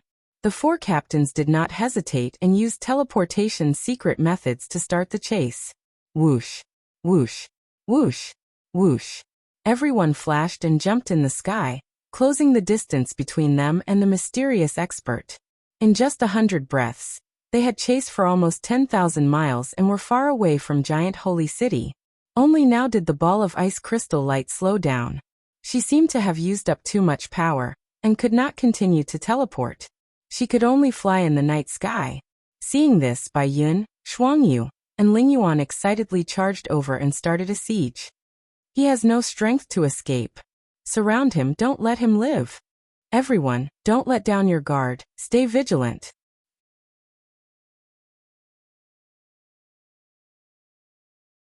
Chapter 2369. The four captains instinctively thought that the mysterious expert was afraid to fight. If she was not afraid, why would she run? Since she was afraid, it meant that the mysterious expert was not as strong as the four of them combined. Thus, the four were excited and full of fighting spirit. Heaven Sealing Blood Seal. 100 Refinement Divine Spear. Space Splitting 1000 Blade Slash. Phantom 10 Extreme Sword. The four captains brandished their sabers and swords, unleashing their ultimate moves to besiege the mysterious expert. The mysterious expert seemed to know that she could not escape and stopped. She looked coldly at the four captains, a faint sneer at the corner of her mouth. Her left palm shot out a monstrous icy blue light that turned into a 1,000-foot-long ice crystal dragon shadow that shot towards Lingyuan and Chongling. Her right hand swung the water-reversing sword, sending out thousands of sword lights that covered Bai Yin and Shuangyu. In an instant, the sky full of sword and saber lights collided with a deafening sound. Bam, bam, bam. Countless sword and saber lights collapsed, turning into billions of five-colored fragments that scattered in the night sky. The heaven and earth within a radius of 1,000 miles were all illuminated brightly. Violent and devastating shockwaves spread out in all directions, affecting everything within a radius of 1,000 miles. More than a dozen towering mountains collapsed into ruins on the spot. Dozens of gullies split open in the ground, like bottomless abysses. The four captains were sent flying, and only stopped after retreating 10 miles. Everyone's breathing was chaotic as they panted violently. Blood appeared in their noses and mouths. Clearly, the four of them had been at a disadvantage in the clash just now, and had suffered light injuries. The icy blue light that enveloped the mysterious expert was also shattered. Her true appearance appeared, standing proudly in the night sky with a cold expression. Only now did the four captains see the appearance of the mysterious expert. It was a human woman. Also, this woman was wearing an icy blue dress. Her face was beautiful, and her aura was cold and noble, like a goddess descending to the mortal world. At this moment, Bai Yun, Lingyuan and the others were stunned. Everyone looked at each other and revealed astonished expressions. Then they began to discuss secretly through voice transmission. The mysterious expert is a woman? And such a beautiful woman. It's hard to imagine that this seemingly cold and elegant woman is actually so vicious and merciless. Don't just stand there. Use the blood shadow crystal to record her appearance. The Chongling captain was the first to recover. He hurriedly took out a fist-sized diamond-shaped crystal and cast a spell to activate the formation. Immediately, the rhombus-shaped crystal lit up with a dark red light, recording the appearance of Luo Shui. Chongling wanted to record more scenes so the true face of the mysterious expert could be seen more clearly. However, when Luo Shui sensed his actions, a cold glint flashed in his eyes as he immediately teleported over. Shadowless upstream. Luo Shui let out a light shout as he held the reverse water sword, instantly thrusting out 49 icy blue sword lights. Swish, swish. Sharp sounds occurred as 49 sword lights crisscrossed towards Chongling. However, the strange thing was that the icy blue sword light disappeared in a flash, as if it had been swallowed by the night sky. Chongling held the blood shadow crystal, and was casting a spell to record the scene. When he suddenly saw Luo Shui rushing over, his expression changed, and he hurriedly put away the blood shadow crystal. As he retreated, he swung his long blade and sent out 4 enormous blades of bloody light. Yet, as he was focused on blocking the Luo Shui coming from the front, he suddenly felt a cold chill on his back.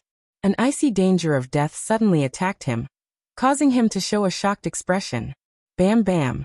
In the next moment, more than a dozen invisible sword lights pierced his back. With a muffled sound, blood sprayed.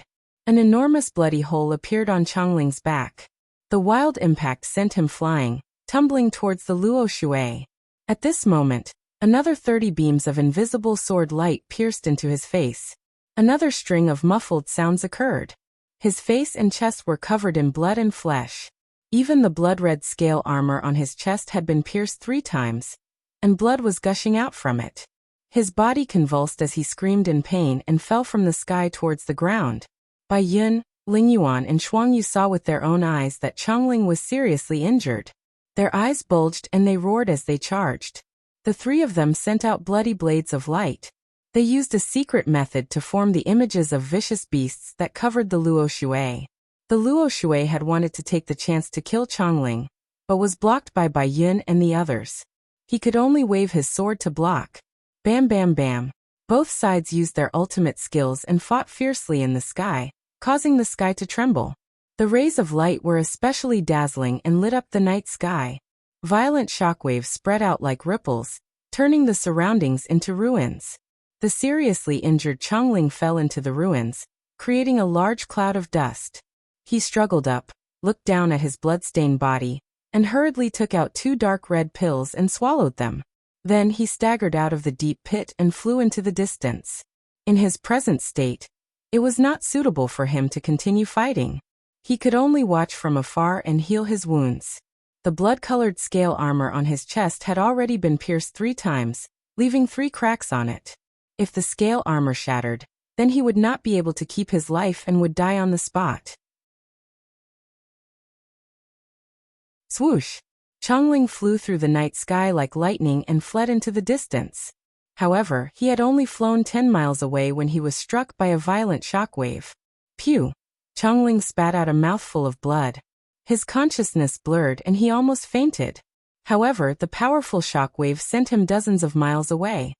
He gritted his teeth and used his strong willpower to maintain his consciousness, and continued to fly into the distance. When he was 1,000 miles away and far from the battlefield, he was finally safe. But he had completely lost his will to fight, and did not dare to stop. He took out his pitch-black blade, and cast a spell to turn it back into a warship 10,000 feet long. He burrowed into the warship and hurriedly ordered the black-armored warriors to steer the warship away from this place. Then he entered a secret room, and went into seclusion to heal his wounds. Swoosh! The warship tore through the night sky like lightning and quickly left. At the same time, the battle between Luo Shui, Bai Yun, Shuangyu and Lingyuan reached its most intense moment. The 3 captains surrounded Luo Shui, and used all their strength to cast their killing moves, releasing enormous blades of bloody light that covered the sky. Luo Shui was fearless in the face of the 3's attacks, and could advance and retreat as she pleased. Her left hand occasionally sent out palm shadows, sometimes punching with fist energy, and sometimes using finger techniques to send out dazzling rainbow light. Her right hand swung the reverse water sword and continuously used wondrous sword moves, causing the 3 captains to be covered in wounds and forced to retreat. The 2 sides fought fiercely, creating loud booms that shook the world. The earth-shattering shockwaves blasted everything within a radius of several thousand miles into deep pits and ruins. As time passed, the injuries of the 3 captains worsened. They were forced to retreat and change the battlefield. The more the 3 fought, the more frightened they became. Their fighting spirit quickly dissipated and they all thought of fleeing.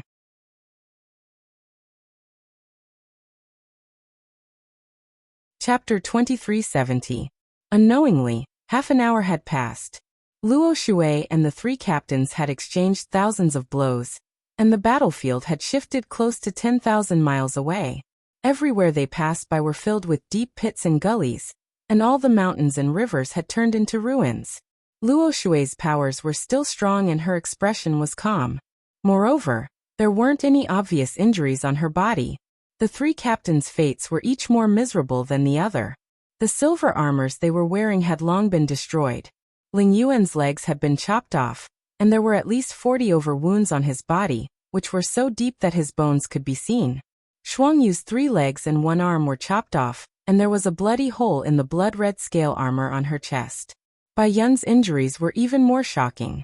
Half of his head was gone and all 4 of his legs were chopped off.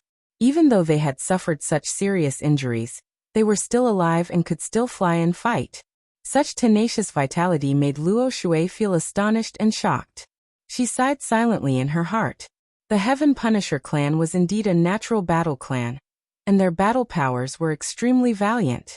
If it was a 2nd or 3rd stage realm human martial god, they would have been killed by her long ago. How would they be able to hang on till now?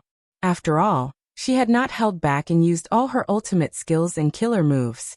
Unfortunately, my previous injuries have yet to fully recover, and it has affected my battle powers. If I could maintain my peak condition, I would have killed these 3 fellows long ago. Luo Shui thought in her heart as she continued to chase after the 3 captains. Since she couldn't kill the 3 captains quickly, she would chase after them relentlessly, not giving them any chance to escape. Even if she had to spend a little more time, she had to make them stay. At the same time, Bai Yun, Lingyuan and Shuangyu communicated via voice transmission, and unanimously decided to escape. In order to successfully escape, the 3 of them drew out their pitch-black battle swords and released 20 black armored warriors from within. Swoosh, swoosh, swoosh, swoosh.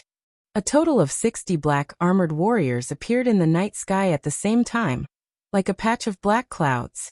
All of them were fully armed and their bodies were surging with violent battle intent, as their eyes were burning with blood-red flames. Everyone listen to my orders. Use all your strength to encircle that female martial god. No matter what, even if we die in battle, we must kill her. Kill her. No matter the cost. The 3 captains roared out their orders. The 60 black armored warriors responded with a roar that shook the heavens. They all rushed towards Luo Shui without any regard for their own safety, brandishing their spears and halberds, thrusting out bloody light that covered the sky and covered the earth. Instantly, Luo Shui was surrounded, and his figure was drowned by the blood light that filled the sky. Even though the black-armored soldiers were only rank 3 to rank 5 martial sages, the black-armored soldiers were extremely powerful. However, there were many of them, and the might of their frenzied charge was extremely powerful. Even the martial god had to temporarily avoid them. Luo Shui's face darkened as a cold light flashed in her eyes. Her left palm was like a saber, slashing out dozens of icy blue light blades. His right hand waved the reverse water divine sword, thrusting out a sky full of cold stars. Pung pung pung. Light blades and cold stars blossomed in the night sky, sprinkling down on the crowd, instantly creating a loud explosion. At least a dozen black-armored warriors were chopped into pieces on the spot, dying without a complete corpse. However, the scene of shredded flesh and blood falling from the sky not only failed to intimidate the remaining black-armored warriors, it made them even crazier. Kill. Kill her. Even if I die, I will drag her down with me. For the glory of our race. More than 40 black-armored warriors roared as their blood boiled, charging towards Luo Shui without any fear of death. While Luo Shui was fighting with the black-armored warriors, Bai Yun, Lingyuan, and Shuangyu quietly executed the invisibility technique, turning around and fleeing. When they had released those 60 black-armored warriors, it was destined that those warriors would be sent to their deaths as cannon fodder. The purpose of these warriors was to help the 3 captains stall for time, giving them a chance to escape. Swish, swish, swish. Bai Yun, Lingyuan, and Shuangyu streaked across the night sky as fast as lightning, fleeing towards the northeast. After a few breaths, they had fled 1,000 miles away, and were about to take out their battleships. However, just as the 3 of them were about to cast their techniques, they suddenly felt an icy cold air coming from behind them. Before they could react, they were pierced by 3 icy blue sword lights. Pung pung pung. With a loud bang, the 3 captains were sent flying by the giant swords, blood spurting out from their bodies. They flew for 20 miles before stopping in the night sky, hurriedly turning their heads to look behind them. In the night sky, 20 miles away, Luo Shui stood with her sword in hand, her expression as cold as ice. Not far from her, the 3 battleships had already returned to normal, becoming 10,000 feet long as they floated in the night sky. And in the night sky 1,000 miles away, there were only 10 some black-armored warriors left, scurrying around like headless flies. Seeing this scene, Bai Yun, Lingyuan, and Shuangyu were filled with shock, and they couldn't help but gasp. My heavens! In just a few breaths, she killed more than 40 warriors? That damned lowly slave, how could she have come so quickly? This crazy woman. Does she really want to kill us all and leave us no way out? These thoughts flashed through the minds of the 3, and their hearts surged with grief, indignation, and despair. Now there were only 2 choices before them. They could either charge in front of Luo Shui and risk their lives to enter the battleships, relying on the battleships to block her attacks. Or they could abandon the 3 battleships and flee for their lives. As for fighting Luo Shui to the end, that was absolutely impossible. As the 3 of them were hesitating, Luo Shui's figure vanished. Chilling star instant kill. Thaish. She transformed into an icy star and instantly appeared in front of Ling Yuan, releasing the most dazzling light like a shooting star. Boom. With a massive boom that shook the heavens, the chilling star pierced through Ling Yuan's chest and exploded. Ling Yuan's body exploded into a rain of blood that scattered across the night sky. Bai Yun and Shuangyu stiffened at this sight, fear flashing in their eyes. The 2 of them no longer hesitated, using a teleportation technique to turn and flee. At the same time, the 2 of them used their divine sense to order the people on the battleships to immediately drive the battleships away. Whoosh! Whoosh! 2 bloody lights flashed in the night sky. Bai Yun and Shuangyu fled northeast and northwest respectively, each teleporting 300 miles away. Luo Shui did not hesitate either, teleporting 300 miles to catch up to Shuangyu and thrusting her sword. Boom! A 1,000-foot-long icy blue sword light pierced through Shuangyu's body, causing it to collapse into pieces of flesh and blood. Luo Shui did not stop, using another teleportation technique to pursue Bai Yun. The 2 of them were separated by 1,000 miles, constantly flashing in the night sky as they leapt forward. One fled for her life, the other pursued relentlessly. Every time their figures flashed, they would cross more than 300 miles. As time passed, the 2 of them drew closer and closer. Half an hour later, Luo Shui chased for more than 10,000 miles before finally catching up to Bai Yun. She swung her sword and shattered him. At this point, she had killed 3 of the 4 martial god realm captains. Only Chongling had fled ahead of time, but he was also heavily injured, a tragic sight.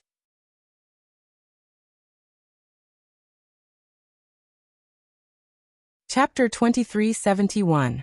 Pity. When Luo Shui returned to the battlefield, the 3 warship captains had fled long ago. She put away the space rings of the 3 captains and turned to leave. While she had won the battle tonight and killed the 3 martial god realm captains, her injuries had not healed. However, she had not fully recovered from her injuries to begin with, and she had used up too much of her divine power, so she was already mentally exhausted.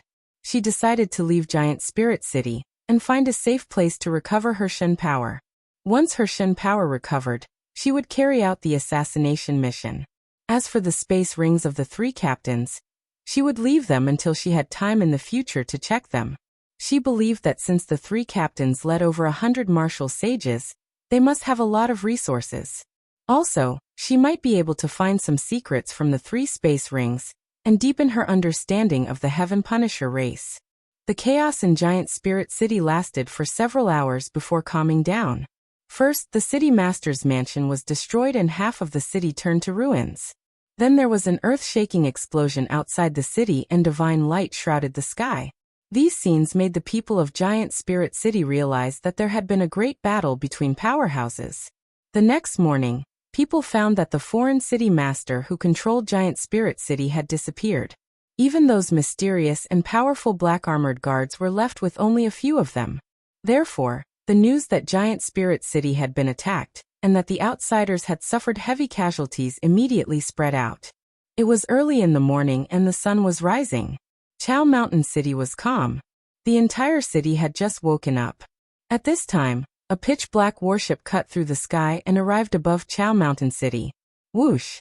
The warship suddenly shrunk 10,000 times and turned into a pitch-black sword. A Heaven Punisher covered in blood appeared in the sky. He was Chongling, who had escaped early and luckily survived.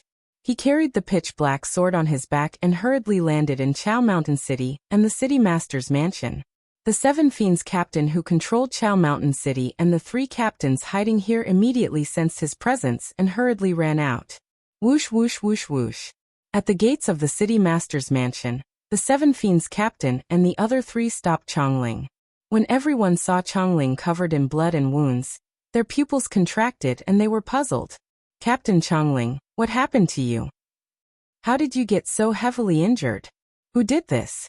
Chongling, weren't you hiding in Giant Spirit City with Captain Bai Yun? What the hell is going on? Where are Bai Yun and Ling Yuan? The four captains asked about the situation with great concern. Chongling waved his hand and said with a hateful expression, I healed for a night in the warship to recover to my present state. If it wasn't for that, I would have been unconscious a long time ago. How could I have escaped here? It's a long story. I'll explain it to you once we enter the main hall. The Seven Fiends captain nodded in agreement and hurriedly led Chongling into the discussion hall. Then Chongling recounted what had happened last night. After the four captains heard this, they were all shocked and their eyes flashed with anger. Captain Bai Yin guessed correctly. The mysterious expert really attacked Giant Holy City. Chongling, there is only one mysterious expert, and a human woman in a blue dress? Do you have a portrait of that woman? Do you know this person's identity? Chongling, you fled with serious injuries. What about Captain Bai Yun, Ling Yuan and Shuangyu? How are they? Everyone asked at once and Chongling felt a headache. He took a deep breath and answered methodically. The identity of the blue-dressed woman is unknown, but I used the blood shadow crystal to remember her appearance. I will give the blood shadow crystal to you. Try to find this person's identity. As to Bai Yun, Ling Yuan and Shuangyu, when I fled, they were fighting with the blue-dressed woman. I have not contacted them and do not know their situation. Then Chongling took out the blood shadow crystal from his spatial ring and gave it to the Seven Fiends captain. The Seven Fiends captain took the blood shadow crystal and said with a serious expression, Do not worry, I will do my best to find this person's identity. The most important thing now is to contact Bai Yun, Ling Yuan and Shuangyu and ask about their situation. So the other three captains took out blood jades and sent messages to Bai Yun and the others. After sending out the messages, everyone could only wait patiently for a response. Taking advantage of this time, the Seven Fiends opened the blood shadow crystal and projected a blood-colored screen of light in front of everyone. A blurry image appeared in the screen of light. A young woman in a blue dress stood in the night sky with a cold expression and murderous aura. The image lasted for a breath and then quickly dissipated. However, this was enough for the captains to see the blue-dressed woman's appearance. Everyone furrowed their brows and began to discuss with a grave expression. As expected, there is only one person and a beautiful human woman. This woman is so strong. She must be one of the strongest people of Shinwu continent. Supposedly, Shinwu continent has 3 martial gods. Of them, only the Luoshui martial god is a woman. The Seven Fiends captain nodded and said confidently, This blue-dress woman is most likely the Luoshui martial god. Chongling's lips curled into a bitter smile. He said in a low voice, Even if we know that the mysterious expert is the Luoshui martial god, so what? This woman is terrifyingly strong and moves alone. She appears and disappears unpredictably. We cannot surround and kill her with just the few of us. I fear that only General Dragon subduing can kill her. Hearing that, the captains looked even more awful. Their hearts were heavier and more depressed. They had accepted the mission with confidence, but now they had fallen to such a state. If they could not kill the Luoshui martial god, they would be laughed at by Yu and the other captains. The Seven Fiends captain saw that morale was low and urged, Do not be discouraged. The result is still unknown. Let's wait patiently. Maybe Bai Yun, Ling Yuan, and Shuangyu have already killed the Luoshui martial god? The other captains nodded and remained silent. Soon 15 minutes passed. The message blood jade that everyone had hoped for did not appear. Bai Yun, Ling Yuan, and Shuangyu did not respond. As time passed, the unease in everyone's hearts grew stronger and their expressions grew more serious. 2 hours later, 3 warships flew above Chao Mountain City and stopped.